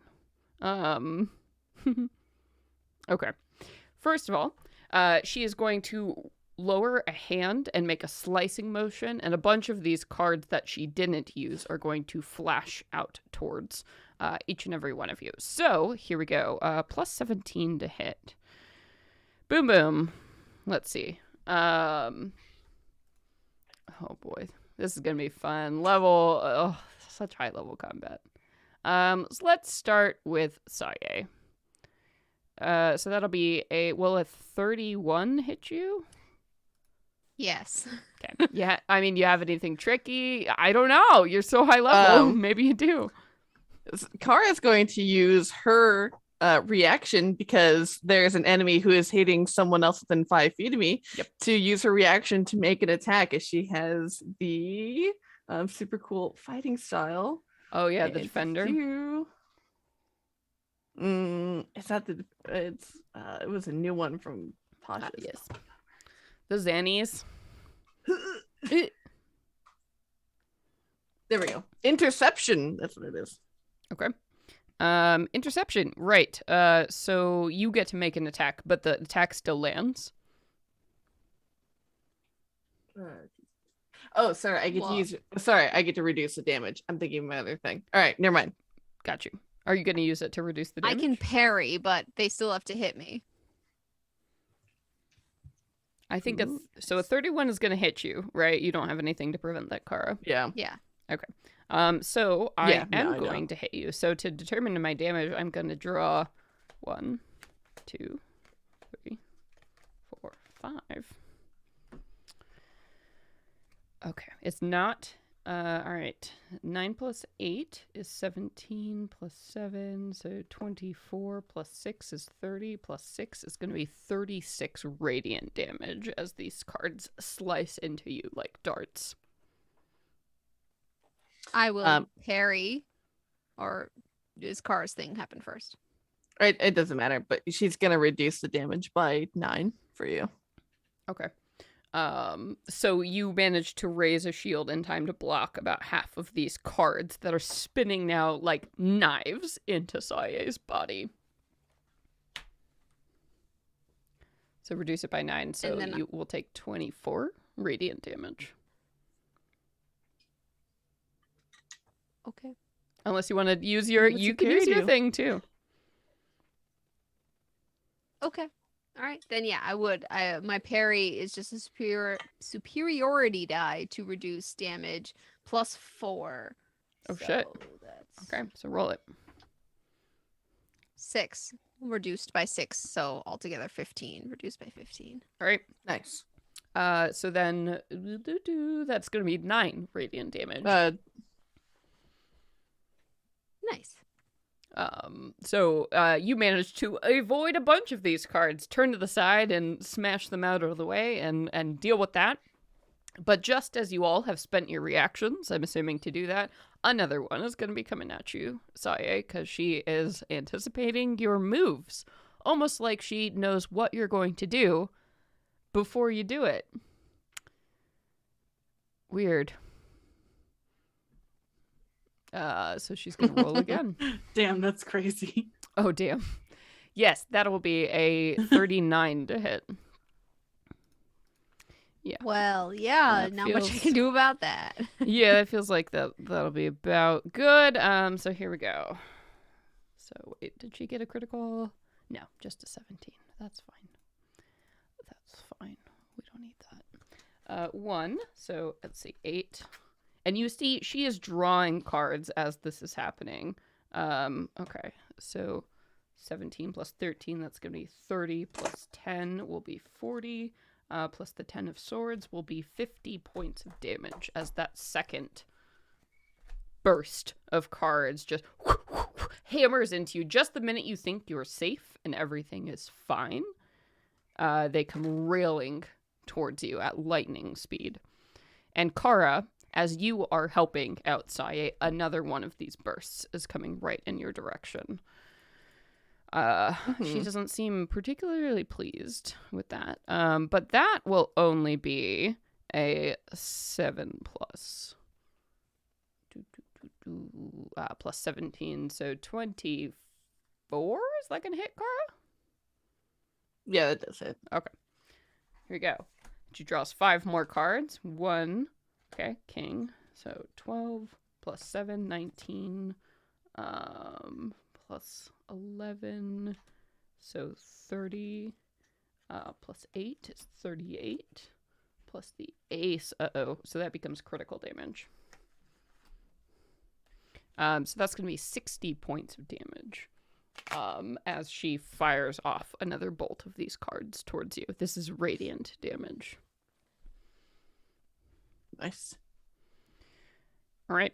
And with that, we're going to move on here to Fera, to Sawyeh, who you have just been hammered with a bunch of these tarot cards that have just like lit up with this radiant pain being fired into your body. Yeah, Sawyeh wants to first spend 4 key points to become invisible for the next Whoa. round. Holy shit. Yeah. And that also makes her Sick. resistant to all damage except for force damage. Unless they can see you? Right? Is it just because of the invisibility condition, or what's the thing that's getting you that? It's called empty body. It's like a monk. Oh, that's feature. a monk shit. Okay, that makes sense. All right, I believe you because monk shit Yeah. is ridiculous. Monks are crazy. Yeah, monks are Yeah, wild. it doesn't mention anything about if people can see invisibility, Okay. so it just says at my level I can spend 4 key points to be Jesus invisible. Christ! For a Of minute. course, yeah, level 18 D&D. Let's do it. All right, Love that. Yeah. So very first, she'll be invisible. And then with her second action, she will attack with the fangs of the fire snake, Whoa. which I spend an extra key point to extend my reach another 10 feet and deal unarmed strikes that also deal fire damage if I hit them. Got it. That's the deal. Let's see. So to hit the first, ooh, natural 20 to hit. Oh, shit. Blah, Of blah, course. blah. Blah, blah, blah, blah, blah. Yes, well, a natural 20. Hell yeah, that's going to hit me. Roll your crit damage. And then your fire damage Bleh. will also be at crit. So roll double for that. What do I roll for the fire damage? Just another same as the unarmed strike damage? What was the wording? Does it deal fire? What? Read it to me again. An extra D10 of fire damage. That's Oh, what it okay. said. Then that'll be Yeah, 2 okay. D10s of So fire that was damage. 14. Okay. Oh, goodness. All of your damage dice, roll them twice. All of it. Oh my god. What? Yeah. Critical. Good. Okay, Mhm. So whatever you just rolled, you probably need to double that. And then, and you know what? Just for funsies, let's say what was your max damage on whatever that first thing would have been. When you told me 14 dice. That was for just the first strike damage without the fire damage. Okay, which is a D8. Which is a D10. Okay, so I'm going to say you do 10 damage just on that. And then go ahead and on top of that, it was what did you roll on that? For the D10? fire damage? Nope. For the fire damage or the first? For the first one. What did you roll? It was on the 14. D10? I rolled 14. Okay. So you probably have a +6, so I'm guessing that 10. was 6. So I'm gonna say you did 20 on the fire, just the punch before you rolled the damage. So like your first D10 would have been Lovely. a max 10, and then the second one you probably rolled a 6 if you got a +4. I have a +4, yeah. Yeah, okay. Yep. So you did 20 just with the punch. So go ahead and roll me 2 D10s for your fire damage. Well, I rolled 110 and then another 10. Oh, shit. Hell yeah. Okay, so you do 20 just with your Icy. bludgeoning fists, and then you do an additional 20 damage. So describe to me what your fire fist looks like. This is new. What's going on? What's your flaming fist move? It looks like she's squaring up to throw some regular, like, jab cross punches, but her fists start glowing like white hot, and then as like she throws the first jab, you see it just kind of like extend punches like the Rayman PC game is, like a ball Oh, of yeah. fire God, yeah. into the enemy, as and- the second like cross punch also does the same. Yeah, and you are pounding into this woman who now, as she has appeared and landed, she's only a medium-sized creature, some indeterminate race and type. So, like, as you are throwing these gouts of flames at her, you are certainly dealing damage. The cards are trying to deflect some of it, but you are smoldering the part of the storm that is surrounding and protecting her. So hell yeah. Good shit. Sexy. Anything else for you? Well, I took my extra attack, so let's just have a bonus attack. Let's do it. And we'll do some flurry of blows. All right. Spend Heck another yeah. key point. Now I gotta find that shit on my. Oh, there it is. Okay. Oh boy, it's hard to run. Okay, just 2 more unarmed strikes. Aged level characters. There's a lot going on. Yeah. We got it. Okay. Ooh, 27 to hit for the first blow. 27 is her AC. So That's fantastic. disgusting. I will just Well, let shit. you know. Okay. This god avatar hanging out here, AC 27. 27. And I will So that's say another it is because 14. of prognostic danger sense, because she can literally read your thoughts and what you are doing. So she can see the future before you do it. Invasive. So Wow. you have to move so fast I mean, that's real fucking nice. that you hit a 27. Yeah, you did it. did it. Good. Great. Love that. 14 bludgeoning damage. Okay. All right. So you get a strike in and you see her and the cards are moving to like deflect your blow and she's kind of smiling and you hit just at that moment where the cards just aren't quite there and she looks shocked that you managed to hit her, like deeply offended as you land this blow. Oh shit. Hell yeah. One more blow coming, hopefully. Let's see. Okay, last one. 28 to hit. Oh yeah, my god, let's you're go. so fast. 18 level monk. My god. Ugh. Come at me. I don't even care. It's another. Oh well, not that much. 5 more damage. Okay, just a little that's- slap across the face. A really fast slap. Oh my god, but that's so much Hurts her more pride. offensive. Yeah, that's so much more offensive. Honestly. So just Oh, and think- she's still invisible, Oh my god. Yeah, so she's the so she doesn't even indignant- see the shit happening. Well, I will say she seems to see you as if you were visible. Mm. Her eyes that are filled Okay. with cosmic knowledge don't seem to be fooled by petty spells such as invisibility. You're fighting gods, babies. You're not fighting chumps Okay. anymore. Okay. Level 18. She got true sight for days. Wow. Okay. So yeah, Sawyeh runs up and just punches the shit invisibly out of this lady. You all assume. Arrnodel, you're the only one who can actually see that happening. Fera, we now come to you.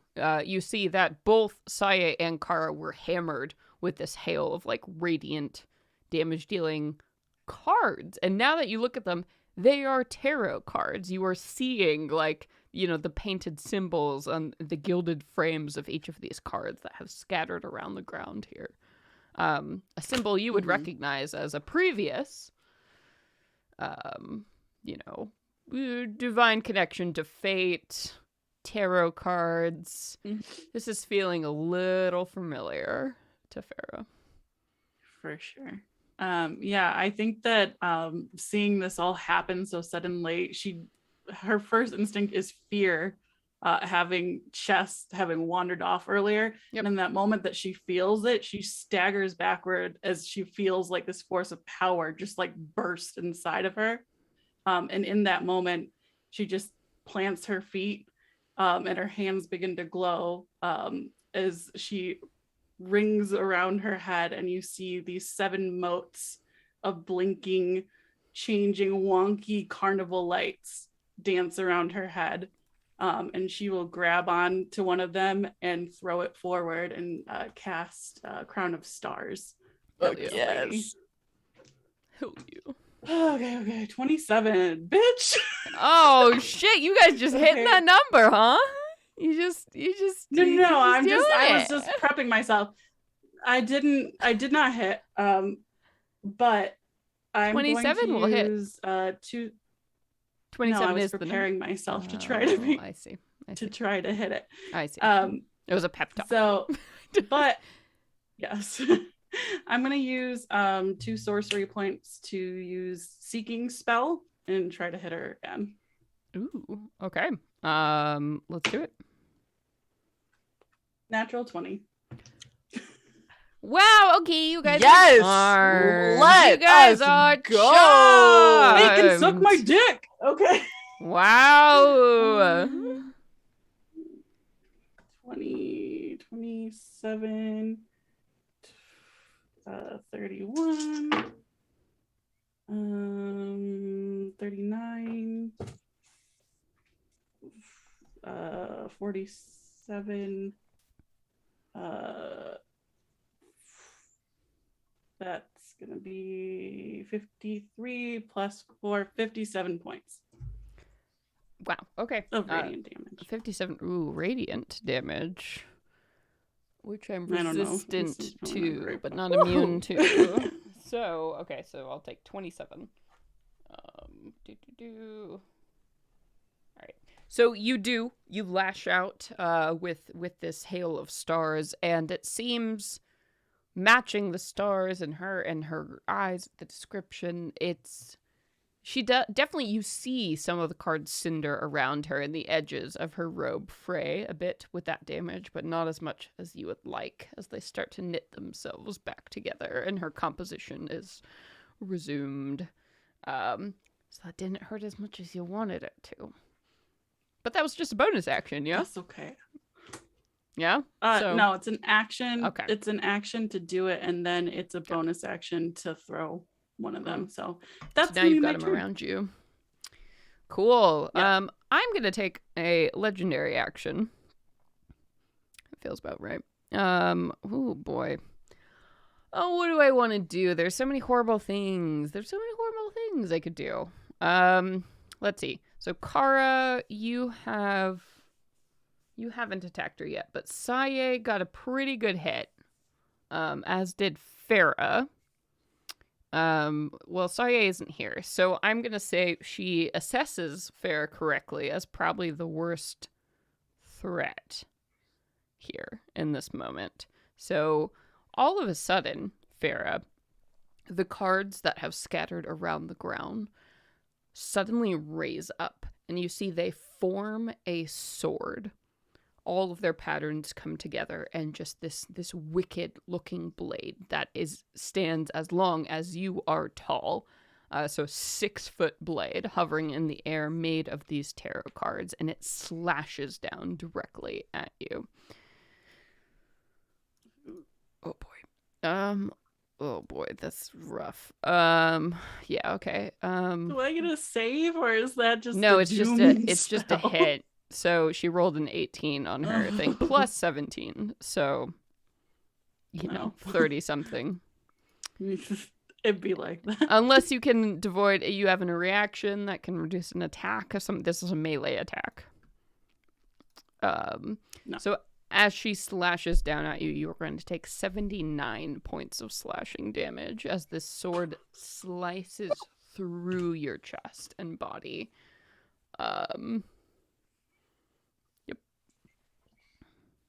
Ow!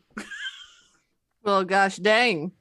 Yeah, and you see immediately after, as your blood splatters upon the ground around you, the cards burst apart and fall and scatter to the ground again. And you realize you are all standing in this huge field of cards, and there are plenty more she could summon to do whatever she likes. Which is going to bring us now to Kara. It is your turn. Oh, Kara With Arrnodel on deck, unsheathes I will say. Ravenel. Coming up next. Yeah. Mm-hmm. Yeah, Kara unsheathes Ravenel, sword of the lake, this beautiful icy sword that just drips tears of ice off of it.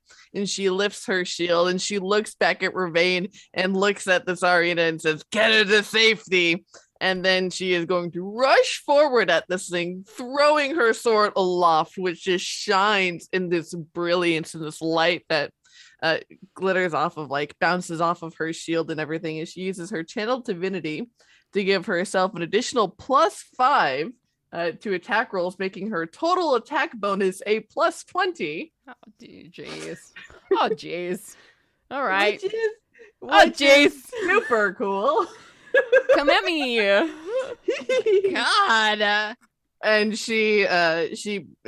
her sword emits this beautiful bright white light, and she's gonna rush forward, and then she's gonna use her bonus action to rage and just basically get right up in her face, ready to attack on her next turn. Chat is saying wreck this bitch. So they're all fans. They're all fans of this as you were gearing up for your nasty business. And in response to you saying that, you see, I mean, the Sarina and Ravane are back towards the door still of the restaurant, and they seem to be having a full-on argument as the Sarina is like, "No, I'm gonna fight," and she's drawing blades and stuff, and he is like pushing her back, like with all his strength to try and get her back in the building and out of the fight. Yes, so they are busy doing that. So at your behest, he Mhm. seems to be more inspired to get her the fuck out of there since she's lost so much power that she just very recently had. And that is going to bring us now. So that would be Arrnodel's turn, but I got one more legendary action up my sleeve. How we want to do? So Fera's looking pretty fucked after that hit. Sawyeh is also not doing great. Kara seems to be okay. So our avatar is a smart woman who can sense you all and the future. So I think she is going to go ahead and throw a deadly deal once again towards Fera. Try to bring her down. So here we go. 8 cards she is going to draw from her deck to deal her damage. 9 of wands plus the ace, which will make it a critical. Okay, so 9 plus 3 is going to be 12, plus the 5 will be 17, plus the 2 will be 19. Oh, that's 8. Oh, this is rough. This is rough, kid. No, it's fine. Plus 10, 24. Oh, plus, yep, 12. So that's 36. 1, 2, 3, 4, 5, 6, 7. 36 doubled for critical. So that's going to be 72 points of radiant damage as she flings more of these cards your way. How you looking, kid? Yeah, how you doing? Oh, not great. Like if you were to quantify it, 13. If you were to quantify it, I might say I have 13 points. That's rough. Which is going to bring us now towards Arrnodel. So Arrnodel, we come to you. It is your turn as you see Fera basically almost collapses on the ground, bleeding from invisible radiant cards. Kara is squared off currently with this individual, as is Sawyeh. You are about 30 feet away from her. Dope. I would like to cast Shadow of Moil. Shadow of Moil. Yeah, the Moil. Shadow of Moil. Like that. Every time. Yeah, Moil. And then I'm going to use, where is it? One of my Mystic Arcanum thingies. Okay. And let me make sure I read this correctly. Yeah, so Shadow of Moil is an action to cast. And so it's an action and concentration. So you have a bonus action. Cast that's all great and grabby. Okay. Yes. Okay. My bonus action is the Blade of Disaster. Oh shit, that's also concentration. Yeah, so you gotta pick. Wait, is one. it? Yeah. Yeah, I think so. I'll wait till that. And yeah, I think that's the only thing. I'm gonna move. So I'm 30 feet. I'm gonna move 10 feet away from her. Okay. Or actually, fuck it. I'll get within 10 so she can enjoy the tentacle. Enjoy the tentacle. Enjoy some tentacle. Well, not writhy. So, what is that? if Milky writhing or whatever. Right, milky writhing tentacles. That's so not the if same. you did want, you could do like an Eldritch Blast would be an action, and then Blade of Disaster, because that's only a bonus action. You could get that. Oh no, I definitely want Shadow of Moil. Oh yeah, yeah, because the resistant to radiant is pretty nice. Yeah, that was my original plan. So then now that I'm going to be within 10 feet of her, yeah, she'll have to do all that. Oh yeah. Heavily obscured. Nice. I don't really do offensive things very often. That's okay. So basically you right now are surrounded in shadow. So she basically is gonna have a very hard time hitting you.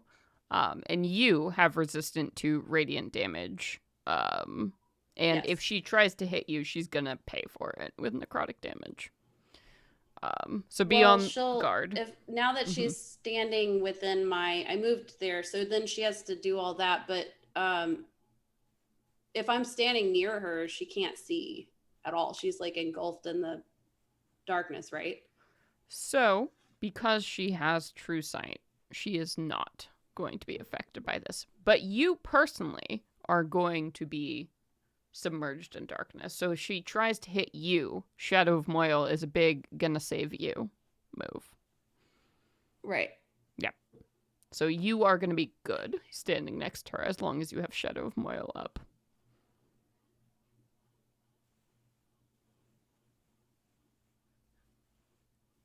Right. And she's got it. In So- addition. Yeah, Okay. is there anything you wanted to do with a bonus action or anything else, or is that your turn? I think that's it. I'm just making sure she doesn't have to make a save. No, I don't think so. I think you just automatically get those. If she hits me. Yeah.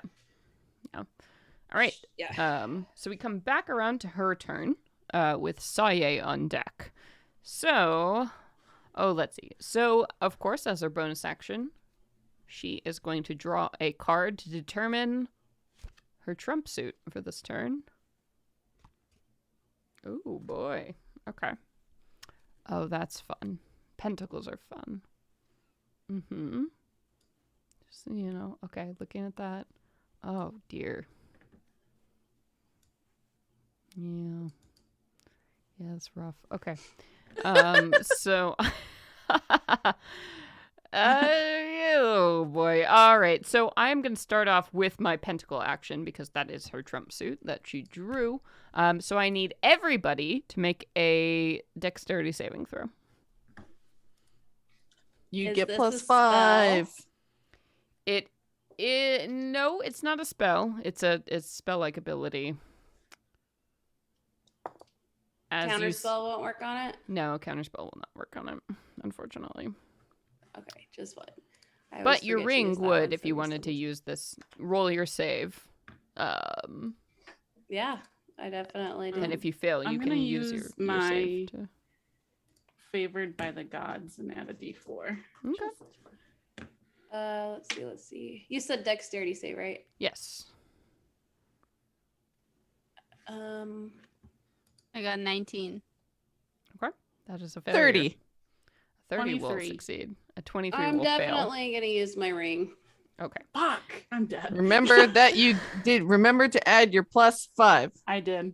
Okay. Did. Oh, Good. no. All right. So then Kara and Arrnodel, because Arrnodel, you use the ring, you are the only two who save as this bubble of crimson energy just surrounds this person, and totally you see Sawyeh and Fera get thrown back outwards as this wall of just impenetrable energy throws them backwards. So I will say, Sawyeh and Fera, you completely lose sight of what is happening in this bubble at the moment. You cannot see Kara or Arrnodel or this woman. You are just completely outside of it. You have no visibility, no way to contact. You cannot pass through this barrier. Which is neat. Cool. See each other. Which is neat. So you're like, whoa, outside on your ass at the end of this.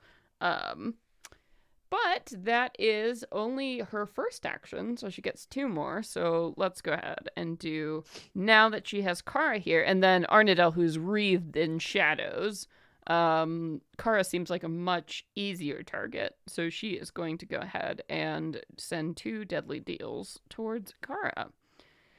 All right, so she's going to roll. Let's see what I get here. Roll 17 plus 17 is going to be 34, Kara? Yeah, that hits. Yeah. My AC is only 20. Okay.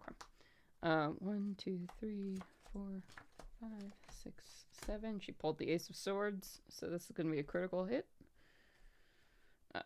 13 plus 7 is 20, plus the page is 11.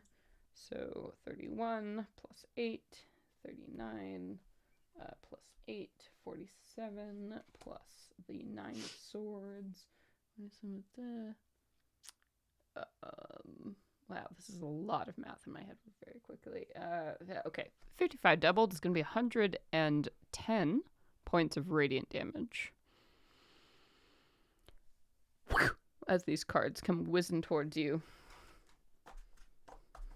Neat. Anything you got for that? No, but I'm still alive. Okay. Well, she's going to do it again, so hopefully, I think she might be out of aces here, but we'll see. We'll see. Y'all are ready to fight, gods. Don't even worry about it. 1, 2, I said 4. I didn't want to fight gods. There are no aces in this draw, which is awesome for you. So that's going to be king is 13 plus 10, 23 plus 10. Right, 33 plus 5, 38 plus 9. 45 plus 3, 48. 52. 54 radiant damage from that second blow. I have to reshuffle my deck. Right. I've done so much damage to you. All right, so what is the setup right now? So Arrnodel and I are within the bubble with her, and Fera and Sawyeh have been pushed out, Correct. out of a forest cage. Yes. So essentially, imagine a bubble of like pure red crimson bubbling magic energy that surrounds you in a 30 by 30 foot circle. You cannot see outside of it. You have no idea what's going on out there, and you are trapped in there with this woman who just fucking slaughtered you with a bunch of damage. With that will be the end of her turn, which will bring us to Sawyeh. So you see, from the outside, a bubble of 30 by 30 foot red crackling energy. You cannot see through it. You have no idea what's going on in there. You do know you were just thrown out of it. You were hit by a solid wall. And we've got Fera on deck, by the way.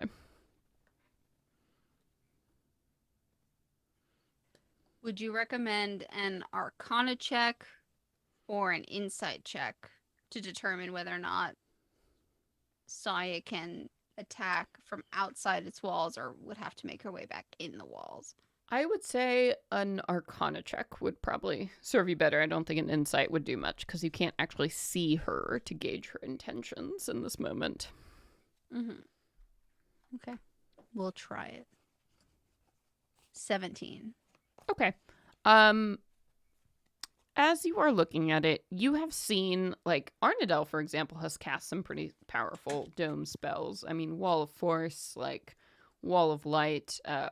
This feels very much like one of those spells that you would not be able to pass through unless it was taken down by magical means. And considering how powerful this person is, it would be very difficult to do so. But you also think that she probably can't keep it up for very long if it is this level of power.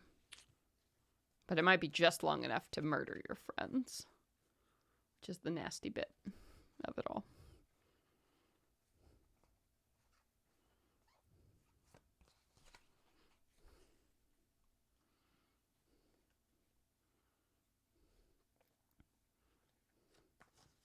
Damn. Mm-hmm. It's nasty fighting a god. Ooh. Okay. Question. Yeah. I can astral project. Project. Mm. Project. Oh, yeah. But it doesn't really say what I can accomplish in that form. Yeah. Whether or not I can attack or affect any change. Let me see. Let me look it up.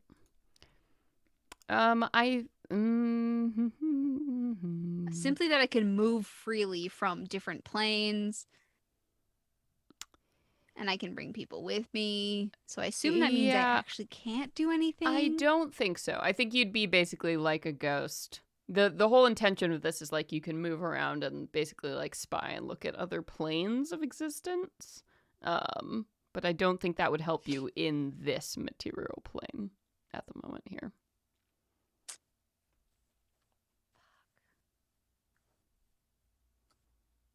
Holy shit, I really don't know what to do if I'm blocked from the whole combat. Oh, no. Is there anything you can do to help Fera who's been cast out? Or prepare anything? Any spells you could cast that have an action that you could ready for next time?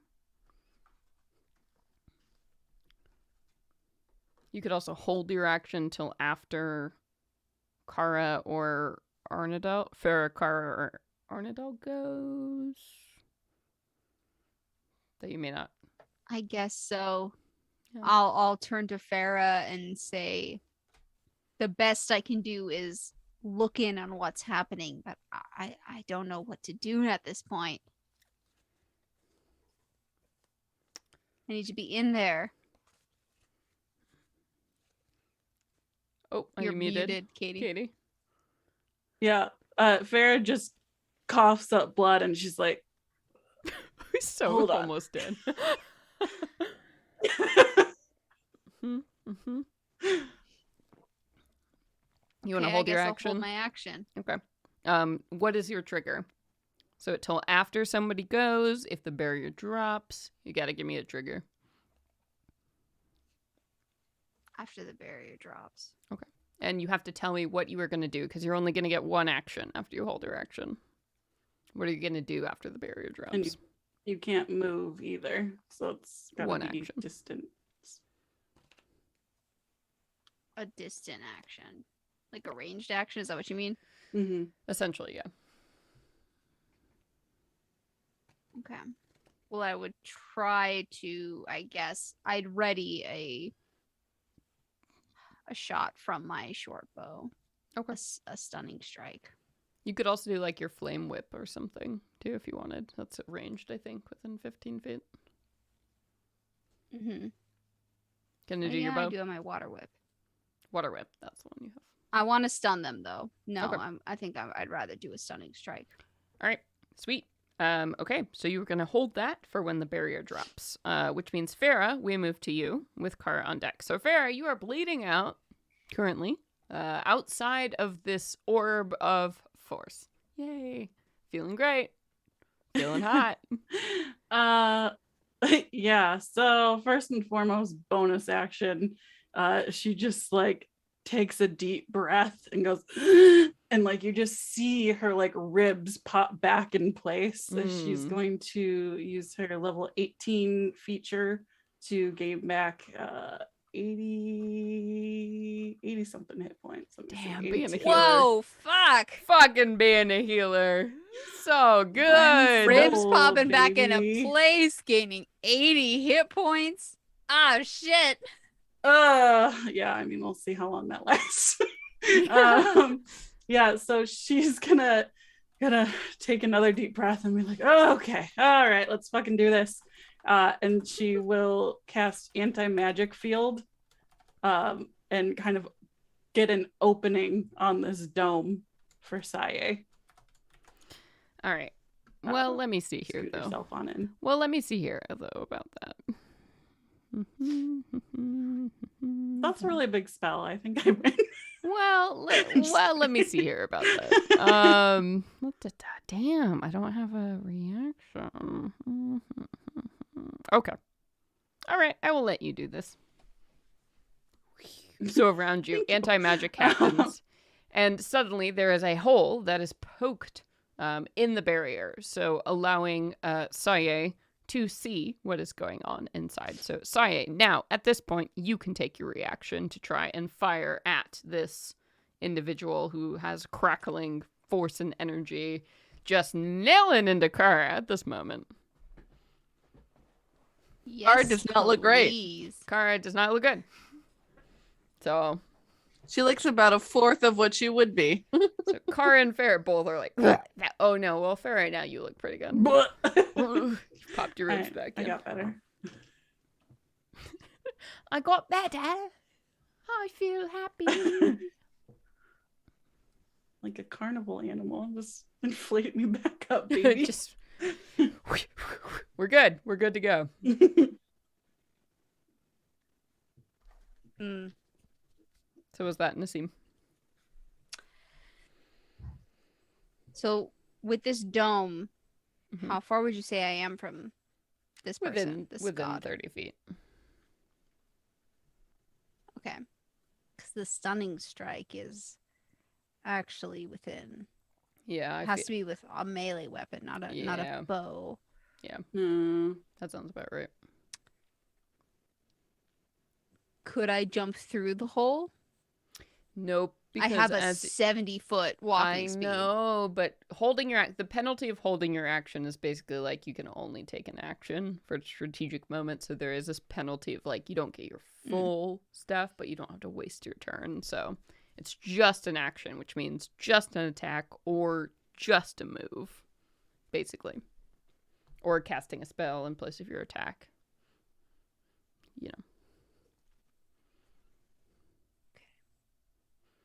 Then we'll do the water whip, Okay. All right.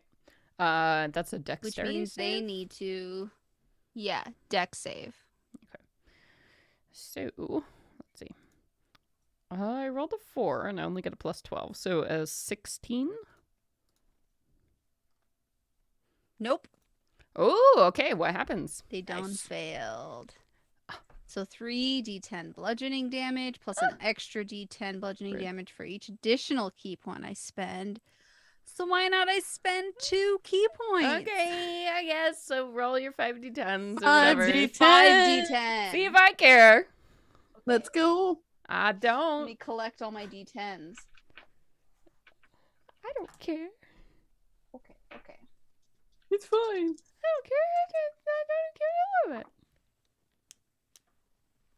7 plus 8 plus 7 plus 8 plus So, 30. 2. So 32. 32. Okay. So 32 bludgeoning damage, and I knock it prone or pull it 25 feet closer. What would you like to do? Brown. I'll knock it prone. Okay. Yes, you get advantage on melee attacks against a prone target, but disadvantage on ranged attacks. So that'd be very nice for Kara, whose turn is coming up. Knock him prone. She'd be knocked prone.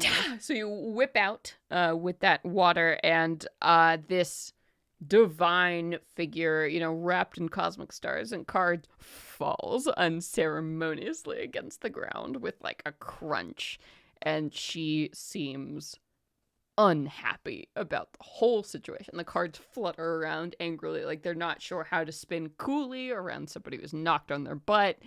It's a whole big embarrassing moment. So anything else? That was your action for your held action. So Fera, was there anything else on your turn? Basically, Fera is just going to angle herself to keep this opening happening, but trying to, on purpose, keep herself away from Kara and Arnie so that they can still work their magic. Just making an opening. Gotcha. Okay. So let's see. My gift of pentacles. I'm gonna take legendary action because I'm pretty mad. with what has happened. This is extremely embarrassing. Reasonable. Extremely embarrassing. So let's see. Kara still looks pretty shit. Yeah. Nobody's healed Kara. Mhm. Okay. So I think she's No. gonna just dig into that and see if she can get a kill. Let's go. 11 plus 17 is going to be 28. Yes. Okay. So let's see what we got here. Had to reshuffle for you. So Deadly deal. Draw 8 cards. 1, 2, 3, 4, 5, 6, 7, 8. Okay. 6 plus 11 is 17, plus 10 is 27. 3, 20 plus 9, 29, plus 13. Oh boy.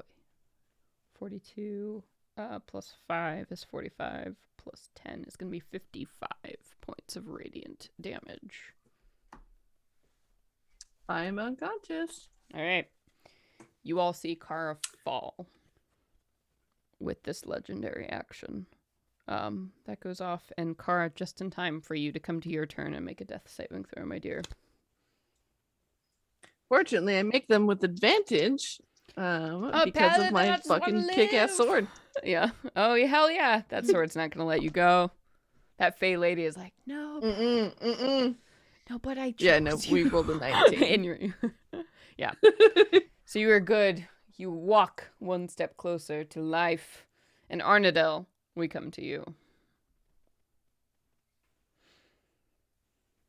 Excuse me. Well, Wow. you think... I mean, What I'll give you all a is, minute to think and strategize. I gotta refill my glass because this is so intense. Oh my God. Ah, You I have no healing potions. I'm done. I'll I get got ya. step 1, step 2. Been flying under the radar. I'm like, this is what I'm doing next. This is what I'm doing right fucking now. I'll do some healing my next round. I'll drop my shit because Sawyeh can run in and then I can drop it and then do big heal. I'm gonna cast I want to cast Circle of Death on her ass. I know it's a 60-foot spear, but I can put it right in front of me and have it around her so that nobody else is in it. She's casting radiant damage, so I'm assuming it's a safe bet that she's probably sensitive to necrotic damage, right? 60-foot sphere? That's so fucking intense. Is that your ninth Yeah. level spell? What is that? I've never even heard of that. That's like a 6th level spell. No, what is it? It's a 6th level spell. I could have done an 8th. My 9th level spell is Blade of Disaster, but I don't want to lose concentration. Maddening Darkness is also concentration, so I'm going for the Circle of Death. But I mean, you know, where am I at? 8d6 of necrotic damage ain't bad. Fuck. I really want to bust out all the things. Hell yeah. I get do smacked. it. I'm gonna start using the other concentration ones, and yeah. Fucking do it. Smash. Smash. I'm that always bitch. so like conservative with my spell slots, but not this time, baby. No. Not today. No, exactly. This It's is like not shit. the Who knows when the time. next time we're playing? This is Use not it, the right? time. Using all my key points. All of them. Mhm. This is Also, I the had a round quick- to go Super Saiyan. Let's do it.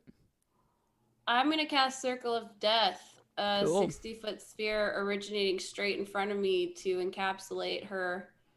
Neat. Let me hold that up. Circle of Death. What a spell. What a name. And she is prone. So she was tossing those cards from the ground in just bitterness. So she's going to make a Constitution saving throw. So here we go. Oh boy, what do I get? Okay. I'm moderately constitutional. Real quick, hold on. Okay. Moderately. Okay. I wanted to. I double check on some didn't shit. do great. I didn't do great. I rolled a 16, which I imagine probably doesn't beat your AC there, huh? Your DC. Okay, yeah. Neat. Oh no. Oh no. So that's shit. That's gonna. Oh great. Roll your That's full 14 roll. D. 4. I'm rolling this. 14 d6s of necrotic damage. Ooh. Okay, Yeah. 14. Because when you're a warlock, you always cast a spell at the highest level you can cast it, so you automatically cast it at a 9th level. Oh my god. Thank you for which is- doing that. Which is Go 14. ahead, say it. Which is it's 14 d6s If you of necrotic damage. Here's the dice roll. I'm putting a link in the Zoom of the dice roll I've been using because, boy, that's too many dice for me to physically roll as a human. 14. Hold on. We said I don't even know how to modify this on my screen. Okay, Can no, somebody click on in Zoom. Click that link I just sent you in chat because I've been using that dice roller because there's nothing. There'd nothing be there that I couldn't even. I'm like, you can just say 14 d10 and then you'll add whatever. This is the OG. Yeah, this is like the old school big dice numbers. roller. Oh my god. Oh boy. Okay. Roll so a one, that's Celeste. D6, Chat. right? What are you? Are you all against me? I am fake. All right, here we go. What do you? Wait, are there any pluses? I'm just making sure. Are there No. Nope. No. 8? Okay. Oh shit, where'd it go? Oh my god. All right, 14. Here we go. Wow. Yeah, okay, chat. You Oh, defy total fate. That's 51. what you think, but here you are at a legacy game. 6 years in the making. got it. So whose fate is really being controlled? The house always wins in the end. That's 51 points of necrotic damage. Oh, yeah, I don't like necrotic damage. Oh, I guessed as boy. much. So you see, I love it. Love it. you Love see it. as her weird celestial godlike skin is encountered with necrotic damage, your spell begins to eat away at first the sparkling cosmic aura around her. Then it bites into her clothing. Then you see her lavender flesh starts to decay as you have dealt this huge blow towards her. And the eyes that were swirling, with the white, brilliant cosmic stars turn the deep red of a dwarf star that is about to implode. Yeah, you seem to have done some damage. Can occupy more of her time. Yeah, really. Yeah, really. Remember, I still shadow. Yeah, no, you're Royal. enshrouded. She has not paid attention to you at all during this fight. You now see the red eyes of these, dying stars turn towards you for the first time, and you're like, oh, oh my. I'm like, oh my. hit me, bitch! I'm gonna lash out. I don't know. I'm great. looking at Kara and I'm like, oh. Fuck. Kara's dead, and you're like, wow, no, unconscious, not dead. But also Fera is. I mean, she's okay. Her flesh is knitting back together. It's fine. Yeah, but fortunately, it is my turn, which is fun. So here we go. I'm going to draw a new card. High level games after playing a second level character. For Right? so long. So I will say this is a Titan I got to design for 2C Gaming. I'm really excited to have an opportunity to use it. It uses all tarot cards to determine their damage instead of dice, which is just a lot of fun for me. Okay, Ooh, Pentacles. that is fun. Yeah, Pentacles. That is good for all of you. All right. So with that, she draws the Pentacles as her trump card, and then she is going to She's going to deal some damage. All right, so Kara is down. So Arrnodel is there. Also, the dome drops at this point as her turn begins. So, what is she going to do? What is the best way to do this? Do you want to kill Arrnodel? Fera doesn't look great. Sawyeh doesn't look great. I think she's going to save you, Arrnodel, for last. I think she realizes that you might be too hard to hit in this moment. She's a very smart cookie. The combination of 3 gods, if you will, in one. So, here we go. We're going to send them towards Fera. We're going to try and drop all our healers. As if she knows. As if she knows. So let's go. All right. So she's got 3 of these bad boys coming at you, Fera. A Be 30. considered magical effects. Huh? They Would these be would considered magical? be magical effects. Yes. Well, I have anti-magic field up. Got it. So it can't hit. Yeah. Okay. So she's going to go ahead and blast one of these attacks out on you. See, it does not work against your magic bullshit. And she is going to then use an action. You see the cards around her form a giant shape of a wand.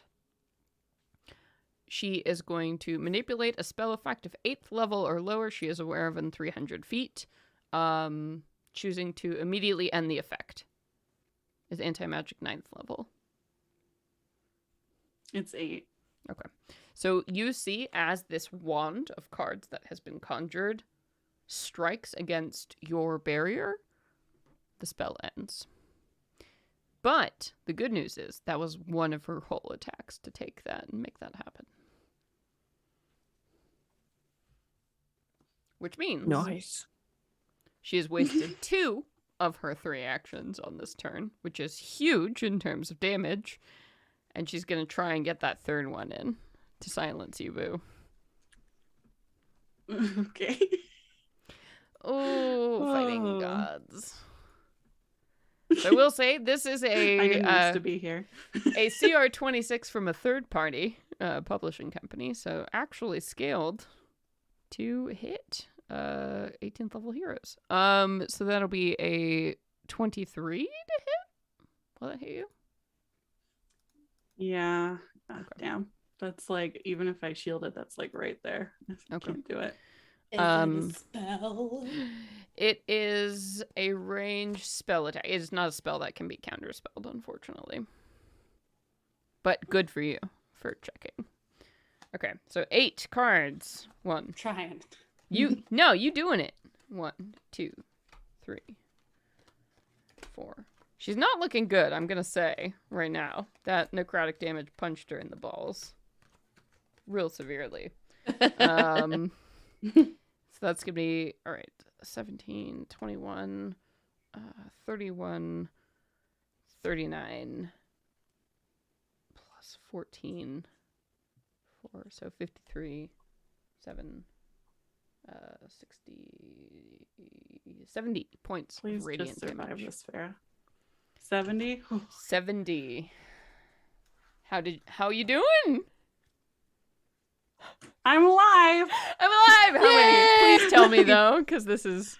Tell me, please. 25. Yeah. You're fine. You're all alive. You're fighting a god.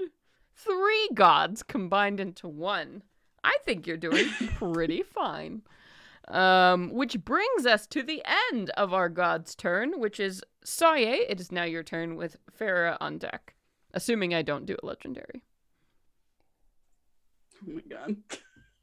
Is this opening still open? Yes, so now the barrier dropped at the beginning of the god's turn. So that was only something she could do for a limited run. So now you have clear access to this god. Fuck her up. Yeah, Go for it.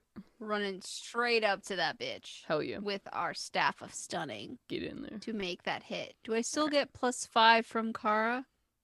No, because I'm you're unconscious. Yeah. Oh, that's right. Cars out. Okay. I. Well then, just to hit, please. Mhm. That's nope, 20 to hit. She blocks your strike with accuracy of just knowing the future before you do. Yeah, dirty 20, I should say. Mm-hmm. Okay, extra attack. Once more again. You. Didn't I have a thing that gives me a bonus, or did I forget? That's your. Yes, That's your. I have your precision. strikes. I have a superiority die. One Okay. more for a precision attack. My Okay. final one Okay. to add plus a d6. Okay. So Nice. to hit with that staff of stunning. Da da da. Ooh, well, I rolled a 27. Oh, Ooh, yeah. well, But plus my superiority die is +4, so okay. Well, that will hit. A 31 will certainly hit. okay. Sweet. They be stunned, and they will also Right, I'll get get a a save. Oh, monk shit. 12 bludgeoning damage. Okay. All right. So she's gonna take 12 bludgeoning damage. Not looking good. Not looking good after all of this goddamn damage. Okay. Anything else for... Oh, I'm sorry. For a stunning strike, you have to spend a key point to attempt one, and then I get a con save. No, it was with my staff of stunning. Okay. Yeah, if you roll a 19 or 20, they are auto stunned. Damn, I hate that I made that item, because it's so good. That was one of mine! Damn. All right. Yeah. So she seems stunned out of her mind as this is happening. Yeah. I'll spend a key point to do some extra flurry of blows. Why not? Why not? Hell yeah, let's go. Hell, if there was ever a Why not? time. Okay. Yeah. Hell yeah. All right. Bam. Do I get advantage while they're stunned or no? On stunned, you. I believe so. Yes, you get advantage. Attack rolls against the creature have advantage Okay, with the 'cause that- stun condition. Perfect, because that was a 13. And then that was a 12. Well, no. Damn. Yeah, the cards, even though she is stunned, her body is stunned, the cards are flowing up in front of you, seeming to block your strikes. That's fine. Yeah, I'll stun the bitch that's good. until the Yeah, end of my next turn. Cool. All right, so then we would move to Fera, but I am going to go ahead and spend a mythic resistance to end this effect. No. No. So this is going to be something I'm going to sacrifice one of my actions to my legendary actions to be able to do this. So I am sacrificing my action economy to end this effect on myself as she comes back to reality. Which is good news for all of you, because that means that Fera, Kara, and Arrnodel, you're going to get full punchies until her turn. So Fera, we come back to you. So she's no longer stunned, but oh boy. Oh boy. You are muted. Looking at the oh, yeah, there you go. There you go. no, I'm good. Yeah. Looking at everybody around her and how things are unfolding, she's just like, Oh, boy. all right, the big one. It's time for the big It's one. time for the big I one. learned You are something fighting a new. god. It's time. And she's going to cast mass heal and effectively put everyone back at full health. Yes. Yeah, because that, 700 HP that you get to just divide? 700 divided. What a world. What a world. Yeah. And as she sees Most of that is the going to life Kara. and color return back to her friends, she gets that usual smirk that she has returns back to her face, and she's like, oh yeah, and she's gonna throw one of the stars at her. just for Nice. fun. Just for fun. Because F you. Love it. Okay, that unfortunately doesn't hit, but I'm going to use 2 sorcery points for my seeking spell. All right. Okay, and that's a 28. A 28. Yes, that will just barely hit, my friend.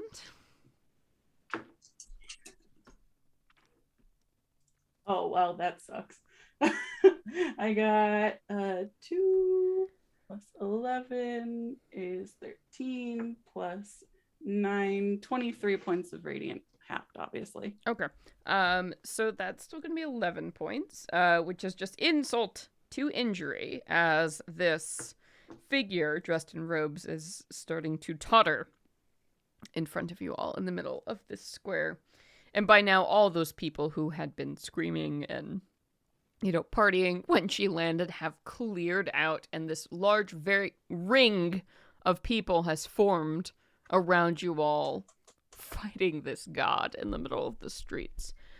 So with that, we are going to come to you, Kara, with Arrnodel on deck. So Kara is going to stand up feeling really fucking great. So great that you see the edge of her icy sword take on this white hot edge as she casts Searing Smite. And with this combination of fire and ice, she's going to just levy it against this avatar of the fates. And she's going to attack recklessly because she's feeling really good. So she's going to get advantage on that. Hell yeah. Nice. That is a 31 to hit. Yeah. And she is going to expend a third level smite. I don't feel good about this 18 paladin. It's about to hit me. I don't feel good about this. That's fine. So That is proud a lot you. of ones. That is going to be 22. Sorry, 20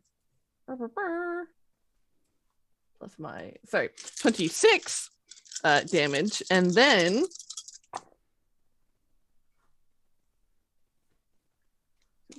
27 radiant damage on top of that, so have to 13.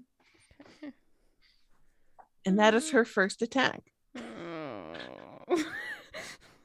Oh, yes. That is a 19, which is a crit thanks to my sword. And we will expend another third level smite. Oh, paladin. So we are going to all right, so we're gonna roll 10d8s Oh, of yeah. radiant damage. Okay.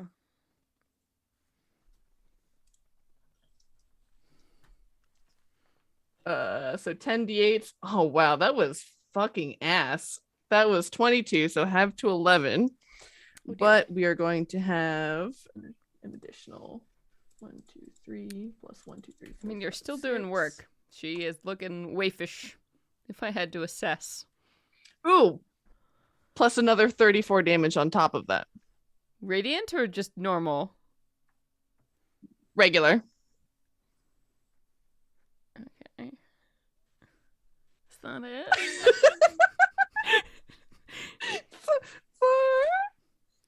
Yes, that is it. Okay. So, Arrnodel, we come to you, this figure who is now in shredded robes, tottering at the edge of this plaza. What do you want to do?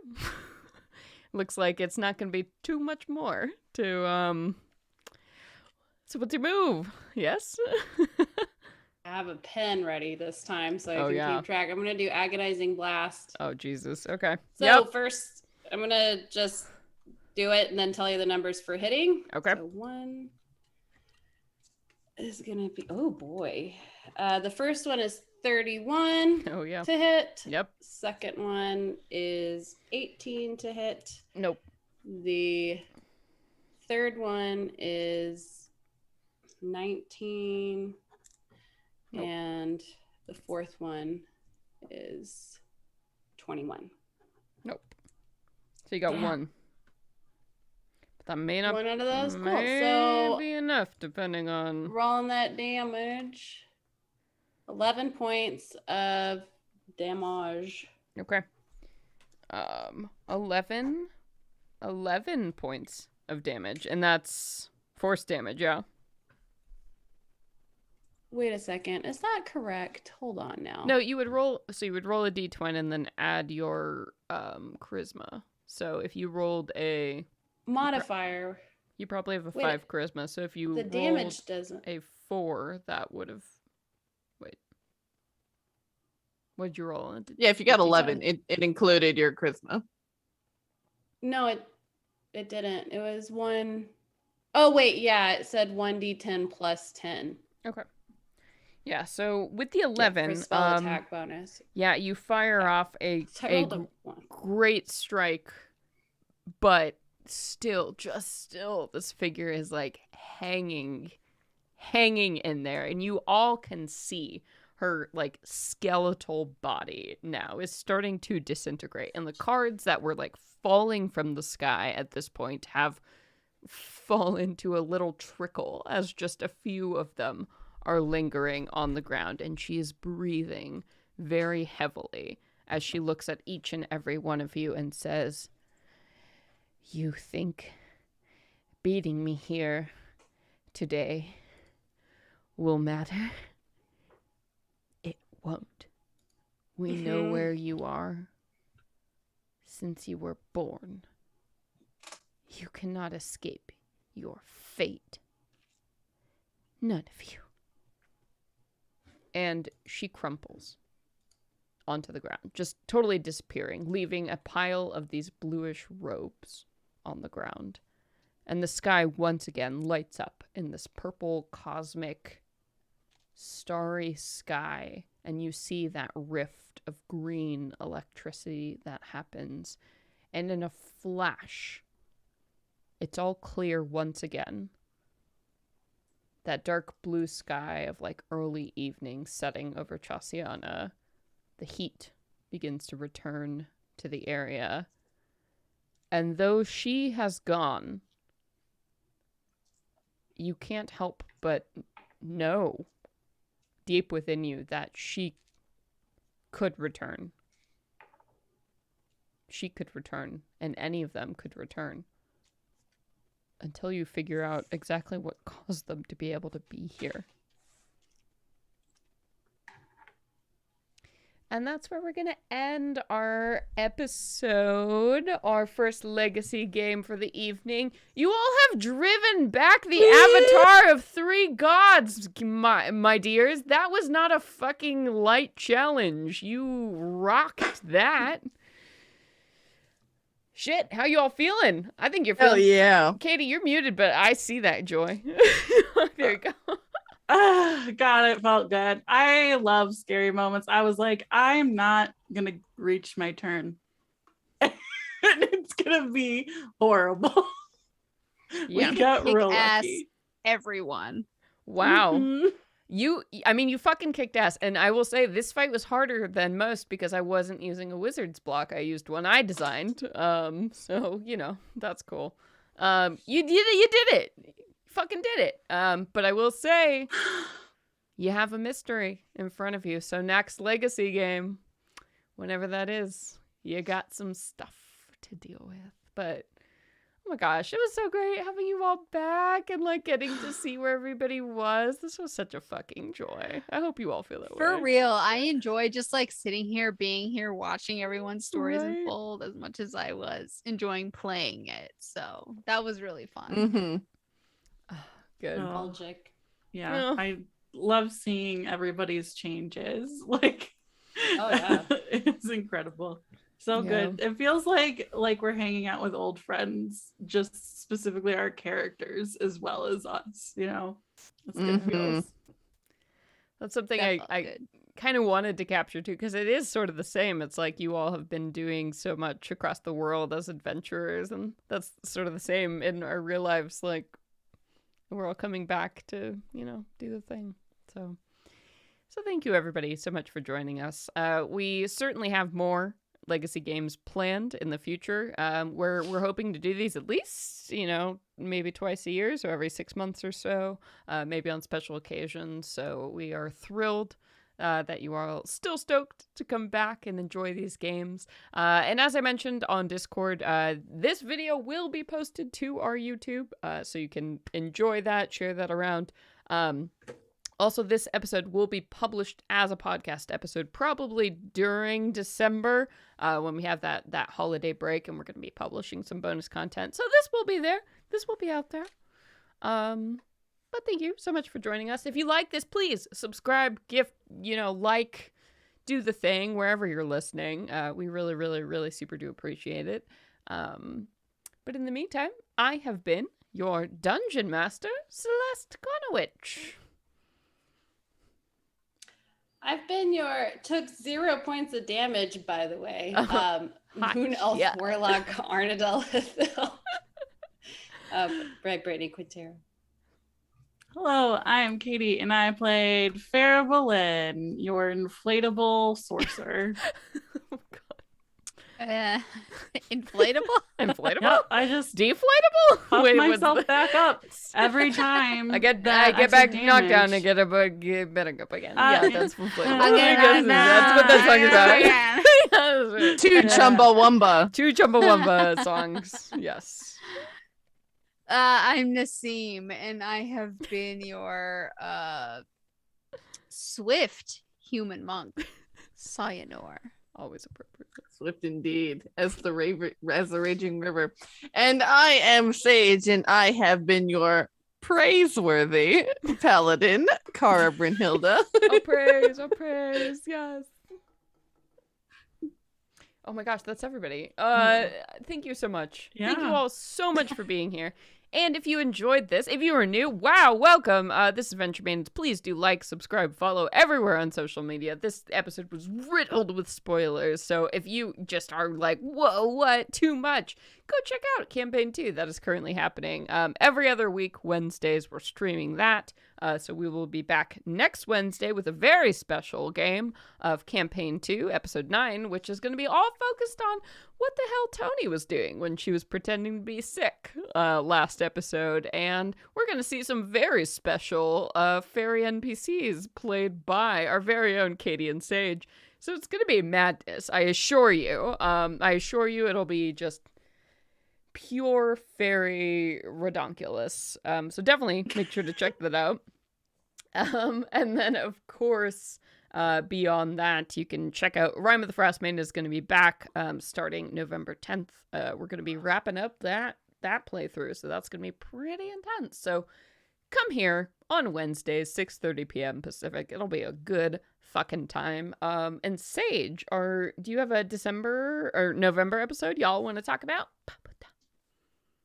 November coming up next Monday, in fact, at 6:30 p.m. PST. We'll be playing in our second episode of our Theros campaign that I am running for a wonderful group of folks from the magic community who are coming together, and we're going to play some D&D together in one of the coolest planes of magic, which is this very ancient Grecian inspired plane that's full of epic heroes and terrible monsters.